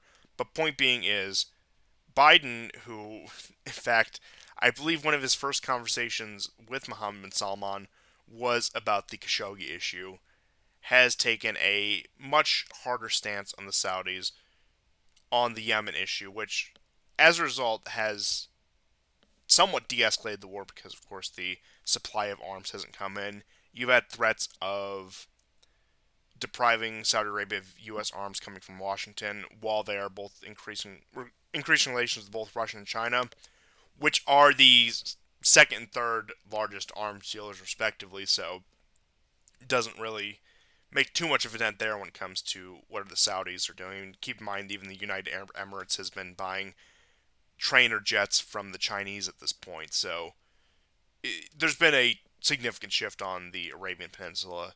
It is just the long and short of it. But we're seeing probably the most substantial one, considering the fact it's brokered by a major power, that being China, which is a country that is on the ascent geopolitically, economically, in just about any way a country can be on the ascent in terms of being an actual leader in the world, is stepping in to try to broker these agreements. Because if it were independent negotiations between the two, they likely would go the same cycle they always do. There is desire for talks, there are preliminary talks, but then they completely fall through after an instant. But with the guiding hand of a more significant country that, as I said, has significant business and economic interest in both Saudi Arabia and Iran, there is an ultimate possibility for breakthrough. And if there is a diplomatic breakthrough between Saudi Arabia and Iran, keep in mind this would effectively negate the Abraham Accords and a lot Yeah. of the late Trump foreign policy trying to get the Gulf states on better terms with Israel to form a broadly anti Iran coalition in the region. I believe they were calling it Arab NATO for the longest time, that a Yeah. lot of the detractors were, which that's pretty much what Trump was trying to build there. But even if they do keep their, let's just say, softer approach towards Israel than they've taken historically, if they normalize relations with Iran, effectively whatever the Abraham Accords had secured for the interest of Israel is completely Mhm. wiped out. Yeah, absolutely. This will change everything. Uh, Here's a few predictions. Saudi Arabia in the near future is going to buy a lot of S-400 air defense systems, as will Iran. Iran has already secured the deal. That was now it's finally over, and Russia is in the midst of transporting Iran with brand new Su-35s. Um, these are modern, advanced jets designed not during the Soviet era, or they might have been based on a jet, but from the late Soviet era. But as far as I know, they're pretty new. They're from like at least the 90s or um, the 2000s.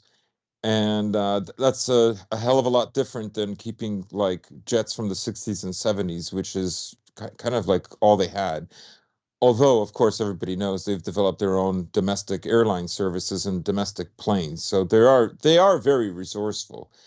Um, and you said the JPCOA is dead, and I think like um, you know you're going to hear a lot of talk about Israel feeling insecure. We have to do something about Iran, and remember that Milley was both in Syria and Israel in the lead up to this. So maybe because we heard nothing about this brokered deal involving China up until today, and but my guess is that the U.S. already knew.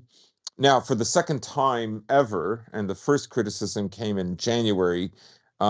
China has criticized America's occupation and the theft of its wheat and oil. America's been looting it for many years now, and you know, Israel bombs the airport, so China cannot land humanitarian aid to roughly 4,700 um, Syrians who died during the earthquakes in February. So you're going to hear Israel whining about like imminent nuclear attack, but Oh, you direct quote know, from Netanyahu: "A horrible nuclear war will break out if the world does not stop uh, Iran from attaining an atomic weapon." Is what sounds like Netanyahu Zelensky. had said in an interview. And of course, you've had the regular rounds in Israel, Netanyahu meeting with his military officials. You have Lloyd Austin saying that Iran will not be allowed to obtain a nuclear weapon. And the possibility for a strike does look more and more immediate. Now, I don't believe there will be a strike, but it No. I mean, I no, don't think that they like I think I think they used the bluff. that they're going to make a nuclear weapon to get diplomatic leverage. I don't think they're ever. I personally never believe that they're going to make nuclear arms because I think they know they would be wiped out. I don't know. I think it's a diplomatic leverage thing, and I think Yes. they can't make this deal with Saudi Arabia if Saudi Arabia is afraid that they're going to make a nuclear missile because Saudi Arabia doesn't have nuclear missiles. So I think if they're going to make this deal with Saudi Arabia, there's no nuclear missile. There never was.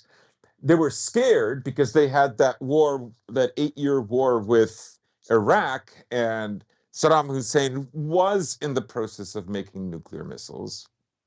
Of course, after the first Iraq war, that was all over, and they never tried again after 91. But um, that's what I think has happened here because there's no way Saudi Arabia is afraid of Iran's potential, and they're And not going to normalize relations with like, oh yeah, you can make nuclear missiles, on and we'll that note, stand by. as part of that bluff, you had Saudi Arabia in talks with the U.S.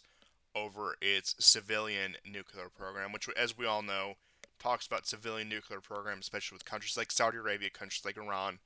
At the end of the day, it is posturing in terms of, yeah, we can develop a bomb whenever we want, and it'll just take us however long. And they were trying to secure guarantees for aid for their nuclear program in in addition to cooperation with further negotiations with Israel. So Saudi Arabia actually finds itself once again in a very comfortable position where it's getting Washington to broker ties with Israel and assist with its nuclear program, while they have the Chinese on the other side brokering ties with the Iranians and smoothing over that situation right there. And that's on top of their increased relationship with Russia, becoming a middleman for Russian oil. So Saudi Arabia is enjoying a renewed status of relevance that was Hmm. somewhat slipping during the time of the American oil boom. Now, of course, Saudi Arabia was still a major energy player, but their budget was driven to its extremes as a result of the American oil boom from 2014 to 2016 when America was finally starting to exploit the shale oil. So we've seen actually a reversal of that as oil prices have gone back up. It of course has been more comfortable for the budget of a country like Saudi Arabia, and then they find themselves as the middleman for now sanctioned Russian oil, being able to resell it at a markup. And now they find themselves at the crossroads of two major diplomatic negotiations hosted by the two real world leaders at this point. And I would say, Hmm. of course, the Iranian one is more significant, but they always do have the U.S. one in their back pocket, and they are kind of stringing them along, especially with the Israel question. But Saudi Arabia, a country that I thought was slipping into irrelevance, I mean, given the facts, I would say the prediction wasn't unreasonable, is enjoying a newfound position of really being a global middleman once again. Hmm. And let's not forget, Saudi Arabia, Turkey, and Mexico have all filed requests to join BRICS. Um, Iran is already in the Shanghai Agreement. They have filed to join. Is Iran? I know Iran is in the Shanghai Agreement, but organization. Sorry, are they in BRICS yet? I know they've. I think they've applied to be in They have BRICS. not been accepted into BRICS yet, but I did see an interesting fact about BRICS that their GDP is now exceeding that G7. of the G7, which are supposed to be the top seven globally relevant countries. Now, of course, it's a lot of legacy from when the organization was first formed, I believe back in the 1950s, but the GDP of this coalition of secondary powers is, and that's combined with Russia and China, of course, is now outpacing the quote unquote top rate powers of the world. Yeah, and I think all of this is also to stay on the point that you've made is a preamble for de-dollarization, the de-dollarization of the U.S. petrodollar. That's what I think this is about. Syria has already agreed to begin selling oil. Um, not using the American dollar. Um, and I think that they're looking for a way to do that. That you know, let's say America doesn't destroy Saudi Arabia, or they leave it, or they stop funding, or one thing or another, or business ties are cut. Uh, they want a cut of the pie for China, because China's industry is bigger than all of Europe and America put together. So they have tremendous industrial capacity, which means they need energy, and all modern societies are based on energy and fossil fuels, like it or not. Um, That's industrial there are no, civilization for you. yeah, like it or not, that's how it's going to go. And so I think they understand how this partnership has to happen. I think also the world saw how they treated Russia in the freezing of their assets. Now, we should say there's been all kinds of conflicting reports over the last 2 months or so, but the one I keep hearing is, of the 300 billion, only 36 billion has been seized. The rest has gone missing. And then I see other things like 125 billion is missing. They don't know where to find it. One way or another, what it looks like is the Russians did manage to pull out those assets, and the West was only able to seize a fraction of what they wanted. So, but nonetheless, I think they saw that, if you really anger America, they're going to seize your assets. All those decades of investing in America can just dry up overnight, and they can make your life hell. So they want alternatives, and this is the alternative. There is no other real alternative. And the other thing I think it's going to do, like, let's say maybe on a more metaphysical level, for let's say the Arab world or the Muslim world, is, for decades I think they've wanted a kind of restored dignity and a place in the world. And you know partnerships with America, um, I understand, like in the case of Georgia, how they can alleviate some of the lower level corruption. You see it in other countries like Romania or Bulgaria. It's who knows who, and so on and so on. Not that that's not true in the West, but it's more true in these countries. But the cost for that, right, is your history and your future, and the erosion of your identity, and the installment of degenerate sexual identities and all that kind of stuff, and gender identity ideology. And a lot of these societies don't want that, and they don't see China as a country that wants to transform them, because China believes everyone is Chinese deep down inside. Obviously, big differences between China and America in that regard. And so I think that plays a role as well, because you just look at, when countries analyze, let's say, a war, or what their next geopolitical step will be with, with the European countries, particularly the Northern European countries. It'll be material cost benefits. But you move south, it starts to change a bit. And then you move to the Arab Muslim world, and it's not so much that. And it's more of um, religious ideas, or an ideological stance. It has to do with ideas rather than necessarily material wealth. Again, doesn't mean there isn't corruption, but a lot of these decisions are not based on just material wealth. Um, yeah. So, I mean, every country has its oligarchy, but I'm talking about something more subtle than that. Yes, I would agree. I think you put that in better words than I could have, so I'm not going to try to extrapolate on that issue. But I suppose with that out of the way, I'll just do a brief rundown of European news and some of the updates on the quote unquote official narrative out of Nord Stream, and then we'll get into some of the other questions about the Silicon Valley Bank and some of the activity going on between the US and Mexico and what that might mean for the future. So, for starters, at this point, Russia is still the second largest LNG supplier to Europe. The Yep. European Union does anticipate a 25% gas shortfall by the end of the year.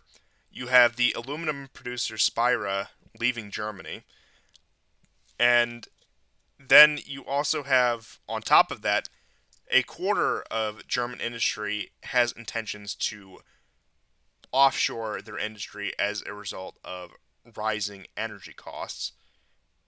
You have the G7 considering revising the gas cap on Russian energy because it has clearly shown itself to be next to useless.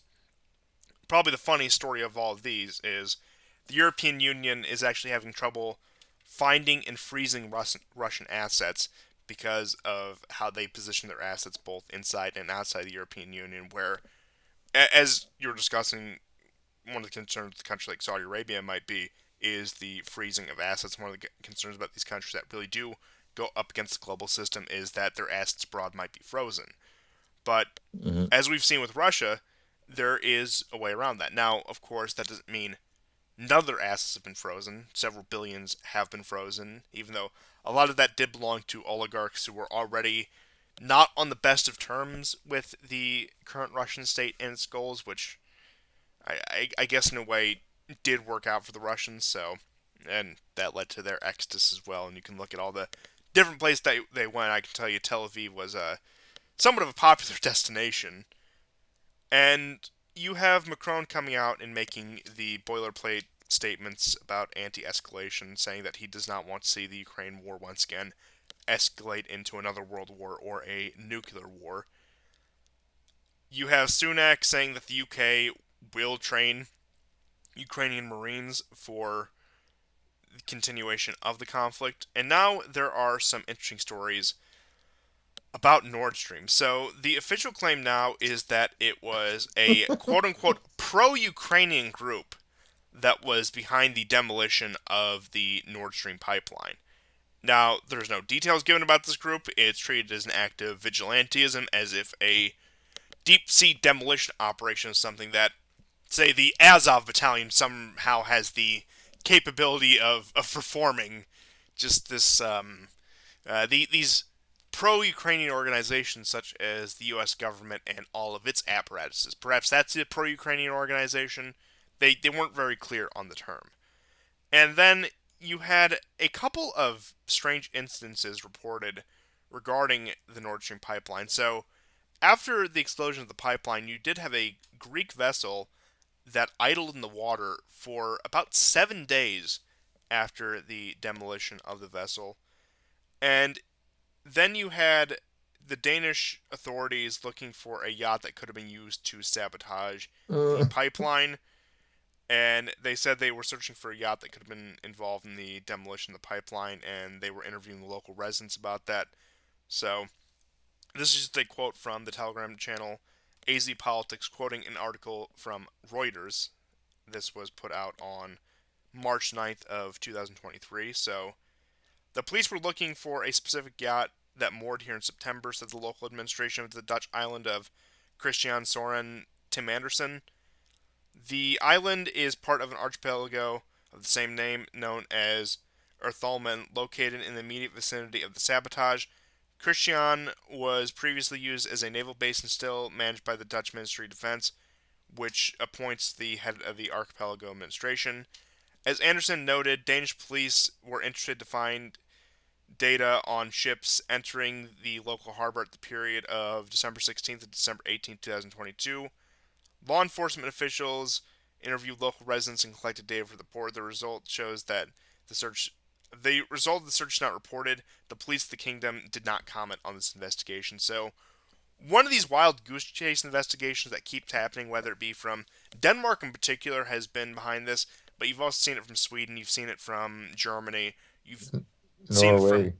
Norway, all these countries that are surrounding the Baltic Sea and the North Sea, as it were. But they keep going on this wild goose chase, and now By saying pro-Ukrainian organizations, just about anyone who can interpret information knows what it means. But at this point, the narrative that Russia performed this great act of self-sabotage when they simply could have turned a valve has been laid to rest because it is too absurd even for many in the mainstream to believe.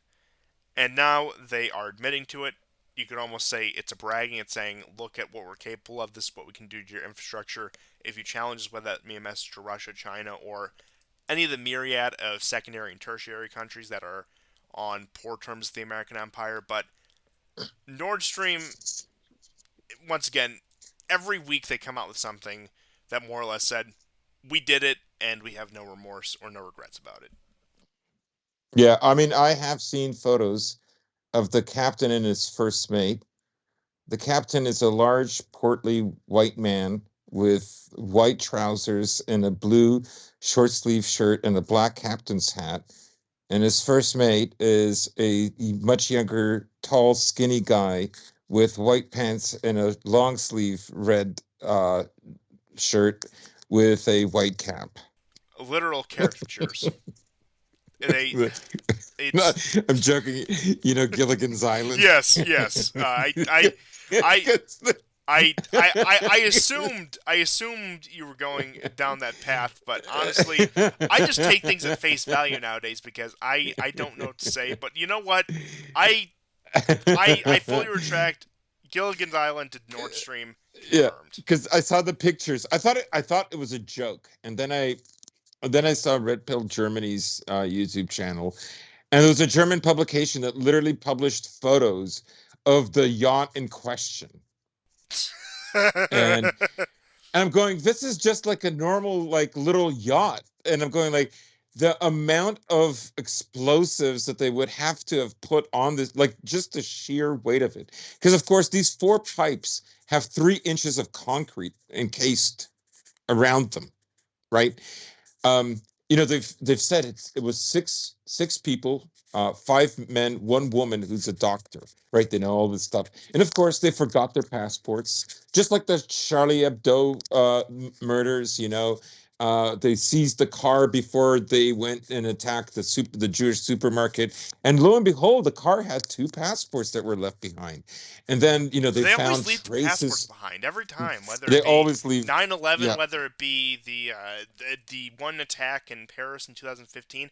Every time they just drop their passports. Now, I always thought when they you're traveling, you're can't supposed to help it. keep your passport on you for dear life. It's just one of those things that you hold on to because it's your ticket in and out. But I guess Yeah. when you're committing an act of sabotage, you just kind of lose track of it. Can't help it.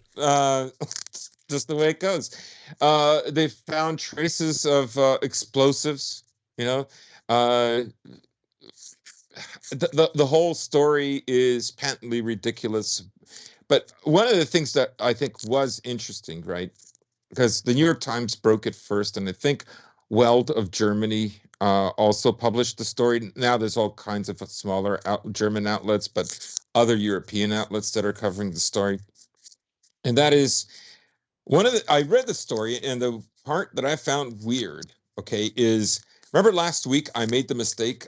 I mentioned this group of Russian and Ukrainian soldiers that went into Bryansk and killed those 2 old people and wounded children. The leadership was a Russian ultra right wing guy, right? Yeah. Okay. Um, the Financial Times, like in 24 hours, interviewed this guy, right? Which sounds crazy. Like, I mean, obviously, I understand they don't care that these people died. They might even be happy, but you would think that they wouldn't go this far to demonstrate it, right? Now, here's the thing, because in the article they talk about, like, what they want to do, of course, is create this scenario in retro where this right-wing revolution, or maybe some other, like the coalition of right-wing and the rainbow flag, the kind that we see in Ukraine and so many other countries. And I know they want to create this like buzz, this hype. and they hope that it takes off in Russia. However, they mention in it, and I don't know how effective this is going to be because honestly, it's a story that many people will not read very carefully. And because it's so patently ridiculous that no matter how much you rife this story, how much you riven it with important details, they will probably be overlooked. But just to focus momentarily on the details, and that is, it mentions that the Biden administration has worked with radicals many times that are in contradiction with with his policy. These are Pentagon sources that are saying this. We know the New York Times works very closely with the Pentagon and the Washington Post with the CIA. That's where a lot of their contacts are. That's sort of the function of these two major U.S. newspapers. So, in a sense, they're trying to criticize the Biden administration as well. Um, how effect, how effective is that going to be? In my opinion, probably not very effective, because people will just focus in on how ludicrous the story is, and just how unbelievable it is. Because, of course, you're talking about a NATO pond, right? Like you have Estonia, Latvia, Lithuania, Poland, Denmark, Norway. All these countries are NATO countries. That doesn't include like British and American ships that might be there. And you have close cooperation Sweden that works with these countries as well. That's will be inevitably a NATO country. And you're trying to like convince us that six Ukrainians with maybe a Russian nationalist on board, like the kind that murdered these people, went and did this. So there is a kind of distancing because the article also mentions, right, like the assassination of Darina Dugina, right? So it's an interesting piece to read nonetheless, but for these reasons, not because it's believable in any way, but these little admonitions here and there. Maybe it's a sign that the Pentagon thinks like, maybe the war in Ukraine isn't actually going that well, right? Because you have Milley saying one thing in December, and at the end of January, he's saying a completely different thing.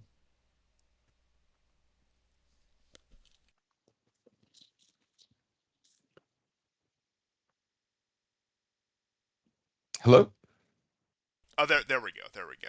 I think you put in words that I couldn't have really said much better myself. And with that being said, I do think because of what we're looking at with time, we should get into some of the U.S. news Oh, here. oh yeah. Sorry, I forgot one more thing. Oh no, Because go ahead. I Go know, ahead. no, I'm sorry. I'm sorry. I already mentioned it. So Zelensky was furious, and he said it when Marin, the dancing queen of Finland, was over in Kiev. Um, he was very upset that the Western media would think that Ukraine would do this. So there is a blame shift going around here, right? Like, um, that's kind of interesting. Like, I didn't think he would be sensitive because I always thought Arestovich had a point when he says there's nothing we could do that the West will blame us. He said this after um, the Ukrainians shot down a Russian cruise missile, and then their missile, the cruise missile, then landed into a an apartment building in Zaporozhye city. So, which of course killed several people, but um I'm surprised like that he's still sensitive about that. And he felt betrayed. He said, I've always treated Western media extremely well. um you know Allusions to we're on the same team. I can't believe you would do this to me. And so he was quite upset about it, which genuinely surprised me to some degree, because I think like they don't care. Like, I mean, they can make up all kinds of lies and or do something and say the Russians actually did it, and generally speaking, they just go along with it. Yeah, and I will say, just in the interest of time, that we should probably get on to some of the news out of the U.S. So I'll just start once again, just covering the history of the ongoing industrial accidents and the recent history we've had with them, particularly over the course of just the past 2 years, past 3 years since the outbreak of the whole COVID crisis, is that another Norfolk Southern train has derailed, this time in Alabama. But with the more significant news, I'll start with the story that has been pushed into secondary attention as a result of some of the Silicon Valley Bank news. So there has been a new push by several members of Congress to authorize a military intervention in the Mexico regarding the issue related to the cartels. And this is after 4 Americans were kidnapped and killed by the cartels after going down to Mexico. Now, to my understanding, they were all involved in cartel activity themselves, so this was an inter-organization dispute that turned violent. But with that, you have a lot of people championing the idea that we need to go down and intervene in Mexico and take out the cartels. It was, I believe, Crenshaw, should shock nobody, had proposed a bill to authorize the use of military force in Mexico. The president of Mexico, AMLO, Andres Manuel Lopez Obrador, has said that he would not approve of an American military operation in the country. And I do have to just say, this is not because he posted proof of gnomes being real on Twitter. He did, though. Yeah. I don't know if you saw the tweet, but this military operation, this attempted military operation, I do not believe is a gnome cover up. But we can address that issue at some other time, maybe on a more esoteric episode of the War Report. I like to do those every once in a while. But getting on with that, he is opposed to the idea of any American intervention, and it it's a strange dynamic with him because he is ostensibly a left wing candidate. He was a left wing candidate during the elections and has been aligned with the left during his time in office. But he was also very cooperative with Trump on the issue of border crossings and trade. And Hmm. now that you have a Democrat in office, he is, and not just any Democrat, but Joe Biden himself, he is adamantly opposed to the idea of the use of American military force in Mexico, even against criminal organizations. Now, that is. I doubt that's really partisan. I don't think you would approve that any U.S. president doing this, but while many may look at this and think this is probably the one legitimate thing the U.S. military could be doing, neutralizing these organizations that do bring fentanyl over the border, that do bring crime over the border. In principle, I would agree. In practicality, in the way this would be executed, this is potentially one of the most disastrous interventions America could embark on. Because, number one, we all know that the feds are knee deep in with the cartels. CIA has been working with them for years. Yep. Everyone knows that history. It's common knowledge at this point. And any intervention we would have would not be a quick operation to clean up criminal activity. It would be a protracted intervention that would result in several millions of more migrants into the United States, I can guarantee you that, and the shifting of cartel activities into the U.S. proper. They already are in the U.S. proper, but a massive expansion as the situation becomes destabilized, as the border becomes more porous, you will get cartel activity flooding into the country. And they won't stop that. They don't stop it inside the country. I can't think of any real strategic or even American empire interest they have in actually pursuing an intervention in Mexico. But keep in mind, at the same time they're calling for this intervention, they are denouncing the Salvadorians and their president for their tyranny in regard to MS-13 gang members who have been in prison. I don't know if you Hmm. saw the video. They were all over the media, Yeah, all yeah. over Twitter, all over social media about just the conditions that they have. Once again, these very violent, brutal criminals who have been making El Salvador a living hell for the past what, 3 decades at this point, maybe even Yeah. longer, being just cordoned into probably some of the most harsh prison conditions because that is the only way to clean up the streets to get these violent, unstable individuals out of there. Many of whom also have ties to the drug cartels themselves. But while you're seeing significant action that is making an impact in Central American countries to counter cartel activities, you have human rights announcements by the U.S. regarding this. And now they want to intervene in Mexico. Is it just a chance for the American military to flex its muscles, to expend some ammunition, to call for an increase in funding because it's involved in an active operation?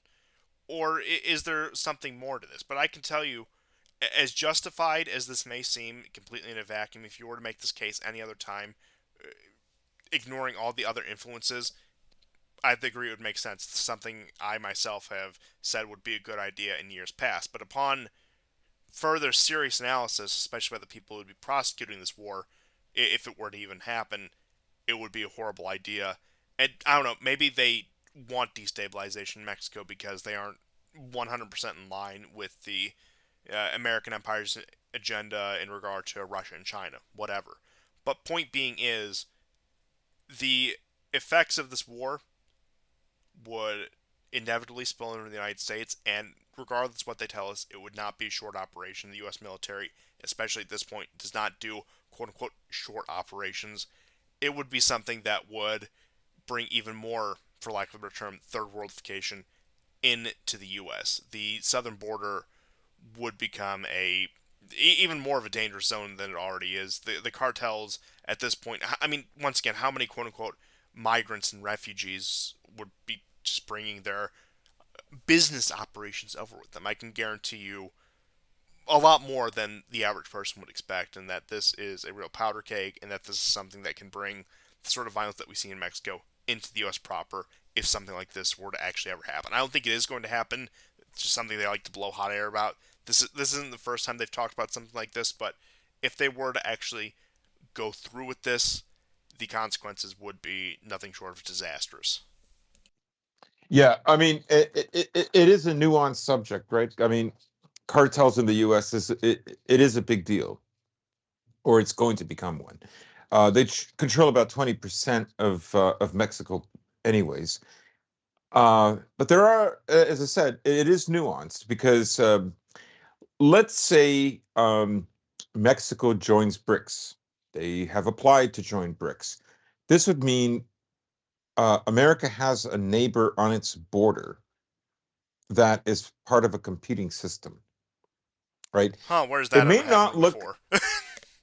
right now, it may not look that bad right now, but in a few years it could. And here there are several reasons why. Um, Putting the cartel stuff aside, right? Think of all the remittance notes that goes, from the U.S. to America, right? Yes. What if BRICS agrees on a reserve currency?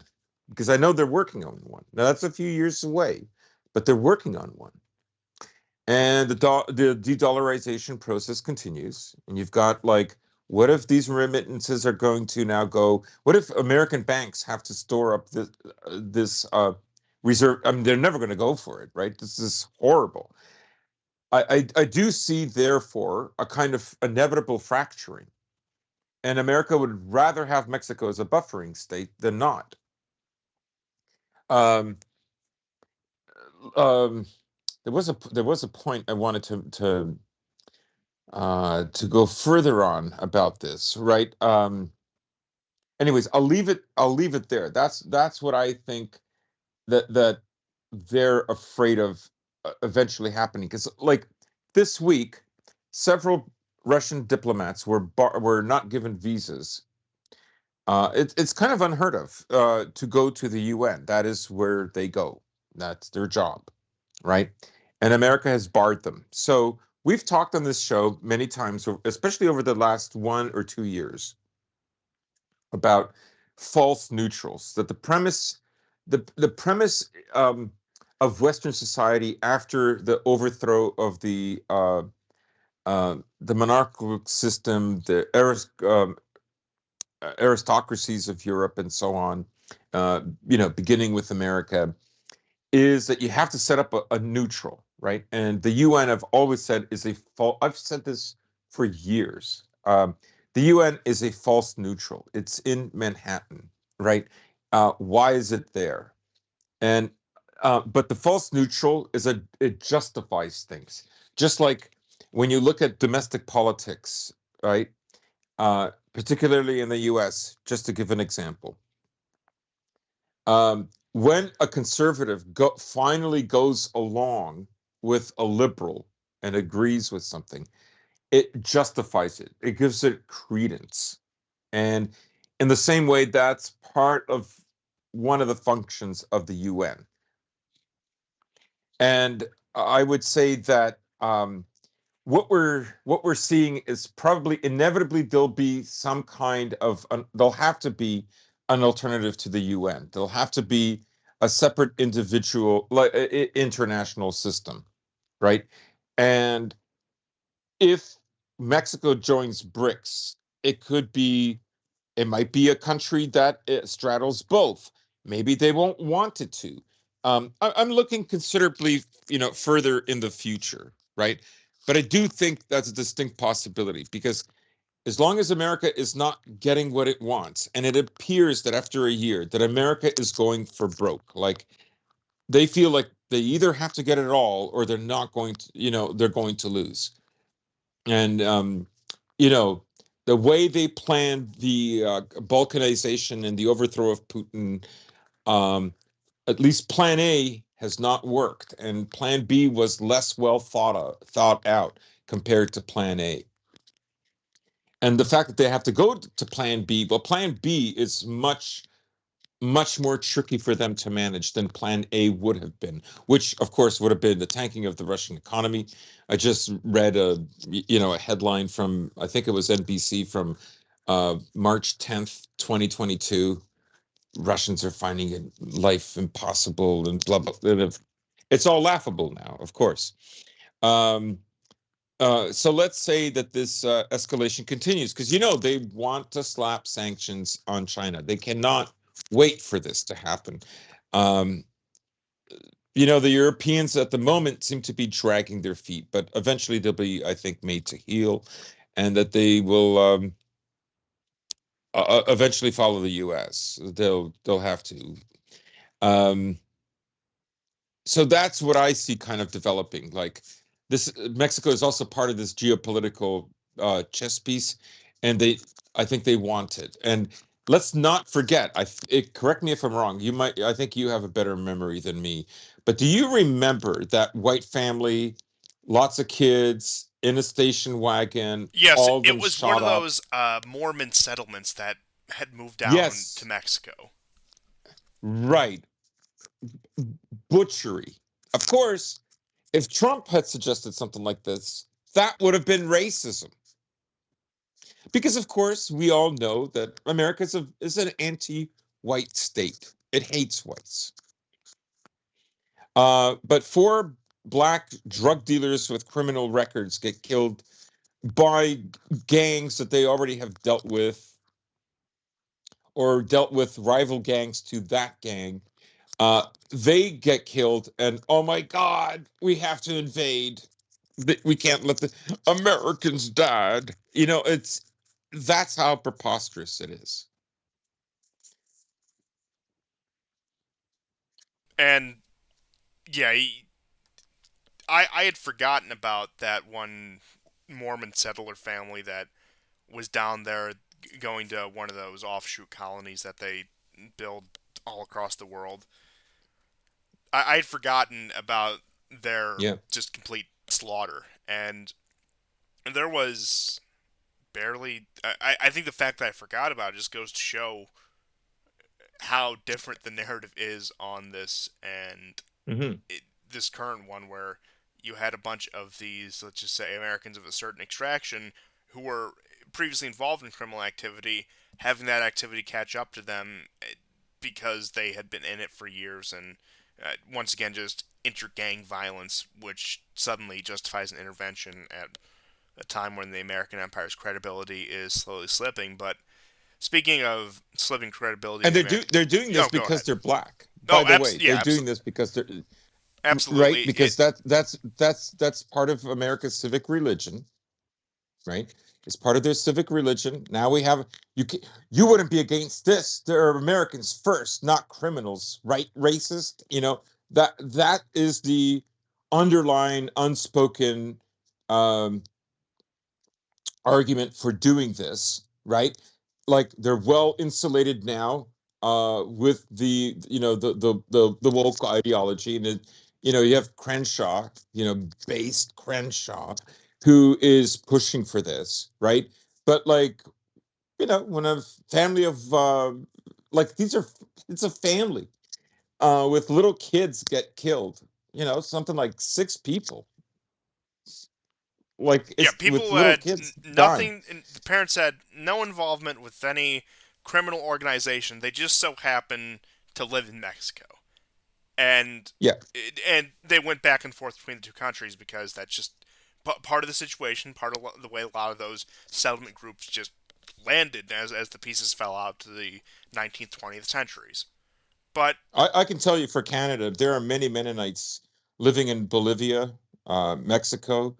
It's as soon as oh, Canada they're all passed a over. law here, yeah, they're all over. As soon as they passed a law that they have to serve in the military, or if they get called up, it's theoretical, but like then they leave because that's one of the foundations of their belief is to never engage a war or join an army. So, but I also think you made a great point about just how destabilizing this would be, and that it would actually increase the amount of people coming into the US. I don't know. It might be something they want anyways. I have, but it would like, you know, Mexico is like maybe Mexico City and some other areas are okay, but like there are swaths of Mexico that are not great, and a war there would make things much worse. Whatever progress they had, because you have to keep in mind a lot of people actually crossing the Mexican borders are not Mexican themselves. They are That's right. They're Central and not. South Americans who come up through Mexico to cross the border that way, whether they be Salvadorians, Guatemalans, etc., etc. But that would undo whatever bit of progress has been done in Mexico would just be completely down the drain, and we would see waves upon waves of migration and the instability that comes with that, on top of probably at that point a greater cartel activity in Mexico because they're so entrenched in the government that it would eventually escalate into a much larger conflict than it is. And if we destabilize what little stability is left in the Mexican government, then it's at that point it's going to become a complete narco state. It's going to look like Colombia in the 1980s. And even then, just by the skin of our teeth, were we able to dislodge that. And that's back when we had a much more competent system of people who actually do these sort of things. I'm not saying that they were necessarily the best. I'm not even saying that they were in the moral right a lot of time, but the American military intelligence agencies were inarguably far more competent 40 years ago than they are today. Mm. And with that being said, speaking of instability and doom and gloom, I suppose we have this Silicon Valley Bank story. So, this was a bank that was knee deep in tech startups. And as it went down, because as a result of its what can really only be described as irresponsible lending practices, it took down about, and this is probably the saddest part of all, 500 Israeli tech startups with it.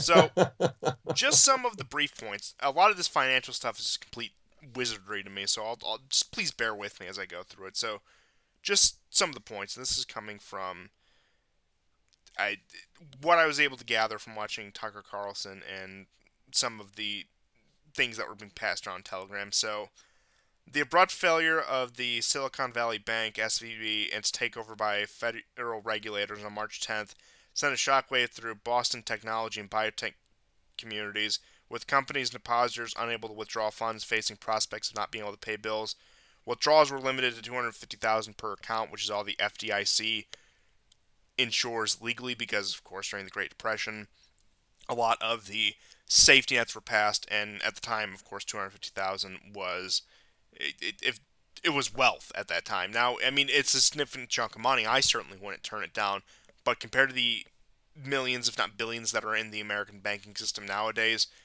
it's going to protect your average everyday person if assuming it gets enforced properly, which it wouldn't if push really came to shove. But in terms of actual business interests and the productive economy, it would be completely tarnished. That money would not be insured. So, continue on with that. The sudden failure of the second largest U.S. bank in history was triggered by the disclosure of growing losses in government bonds due to rising interest rates. The announcements prompted a run on the bank. As depositors withdrew their savings this week, the bank had to sell U.S. Treasury bonds it owned, eroding its capital. Customers will get receivership certificates that of balances of about 250,000 and won't immediately have access to the funds unless the bank is quickly acquired by a healthy rival. So, once again, this is all in limbo. The situation is not good. I'm not optimistic about it, but nothing is really set in stone yet in terms of 2008 Part 2, which I do fear that this might turn into over the course of the next year or two. We ultimately have to see how it plays out. And the bank raised the 11th largest in the bank ranked 11th largest in Massachusetts, $5.5 billion in deposits as of June 30th, 2022. The trouble started a week after Silicon Valley Bank had lost 1.8 billion on bond investments and was raising a 2.25 billion capital infusion. And the FDIC took control and is now in charge of roughly $175 billion of deposits. So that is the situation in brief of what's happening financially. Once again, I'm no economist, I'm no banker. I have a very limited grasp on a lot of the financial situation, but some interesting fun facts about what happened in the lead up to that. So 12 days ago, Gregory Becker, who was the CEO of SBV, sold 11% of his share. CFO Daniel Beck sold 32%, and CMO Michelle Draper sold 28% of her shares. Keep in mind, this was a bank that consistently ranked within Forbes' top 20 at in terms of banks in the U.S. So it had a reputation behind it. This was about 5 years in a row is within the at least the top 100, if not the top 20. And we see something that, to my very limited financial understanding, is very reminiscent of the 2008 crisis. I imagine you, having been more cognizant as that because I was very young when that happened, will probably have a bit of better insight on this and how these financial situations really do shake out. But as a result of this, although this was a large bank, although it did have, once again, that $175 billion in it, it is not any of the major players, but the major players such as Bank of America, Chase, JP Morgan, Wells Fargo, all saw their stocks lose about collectively 45 billion over the course of a day.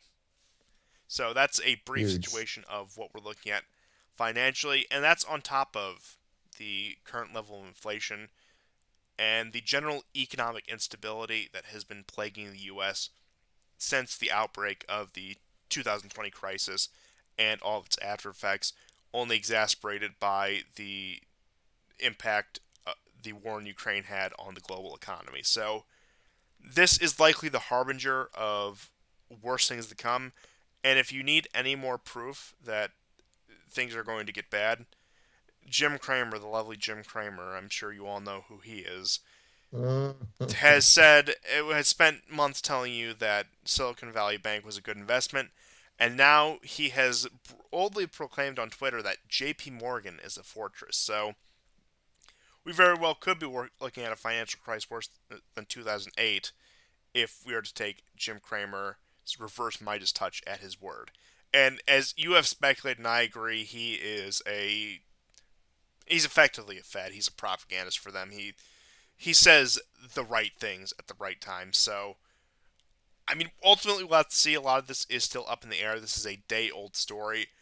But if my understanding of this situation compared to the 2008 situation is right, then we are in for a rough few years to say the least.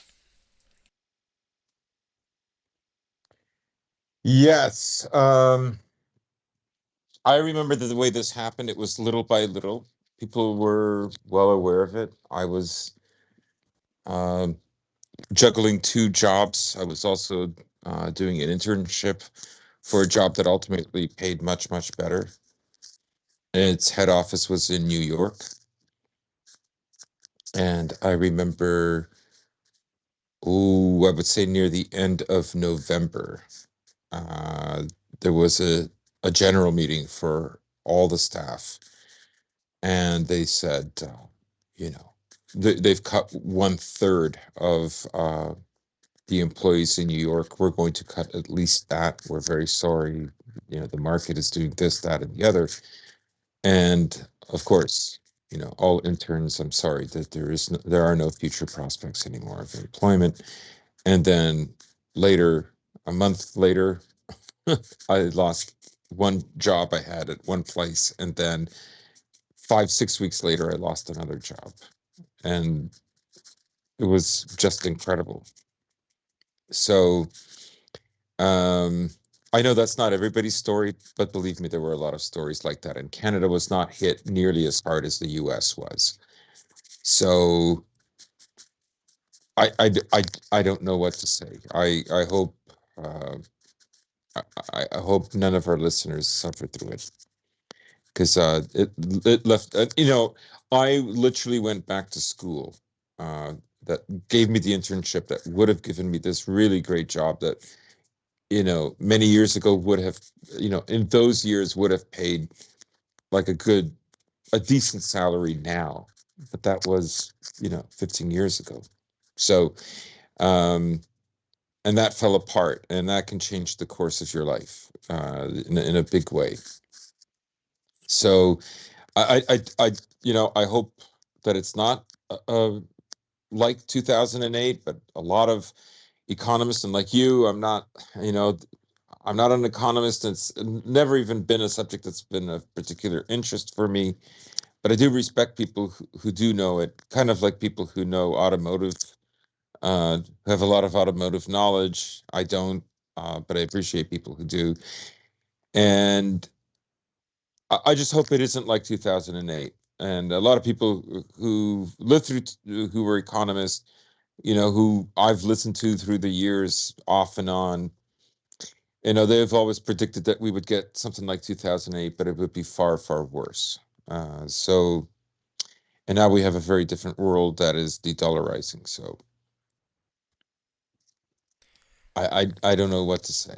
And this is still such a volatile, developing situation. I'm sure this will be one of those stories that does follow us for the following weeks, probably through the end of the year. And honestly, depending on how big it gets, if it is really another 2008, then it will be something that we will cover. And if this is another financial crisis, it does call into question the viability of the American empire's ability to continue its support for its war in Ukraine or posture against China in the future.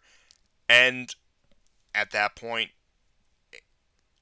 I can't see how a country experiencing another quote unquote Great Recession is going to be able to manage these foreign projects. Now, I know America's a far different place than it was, say, in 08, 09, but keep in mind the height of the anti war outrage that arguably propelled Obama in the office, along with many other issues, was that we were dumping billions, if not trillions, into Iraq and Afghanistan while the domestic Hmm. economy completely went under. And keep in mind, although NAFTA put a hit on it, and although previous trade agreements had put a hit on it, the final death of the real respectable jobs en masse for American manufacturing from places like Ohio, Detroit, Wisconsin, etc., the Rust Belt states, was '08. That's when you had the crisis with the auto manufacturers and the bailouts and everything regarding that. So they took those down.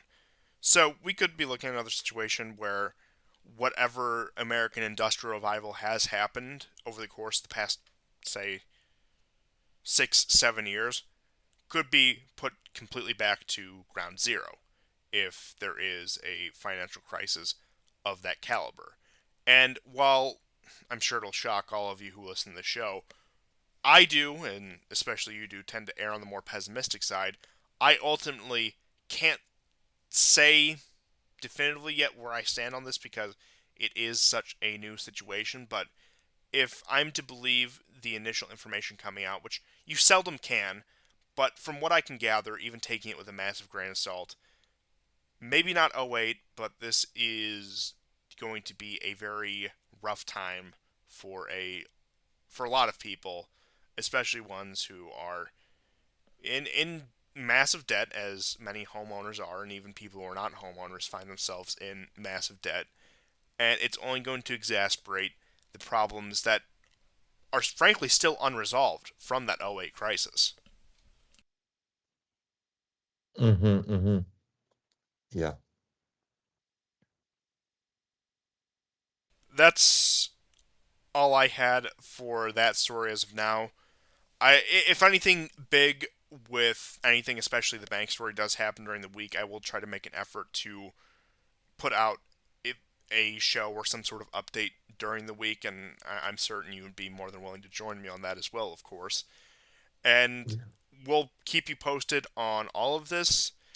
It was just really one thing after another this week. I'm not sure how these sort of things always do pile up, and we only waited 8 days between episodes. I was gonna record last night, but I had to get the notes together, and tonight worked out better. So you get yourself a nice Sunday afternoon show, and you'll appreciate it for starters. But even you just sit on this stuff for just a straight week, 7 days, a lot of it piles up. So It really does. possibly look out for a show during the week, depending on how quickly the news cycle moves in any of these regards. And yeah, that will be something you can look forward to. If not, we'll see you at our semi regularly scheduled time. And thank you everyone for tuning in to another episode of the War Report. Will you see you guys next time, and goodbye. Thank you and take care.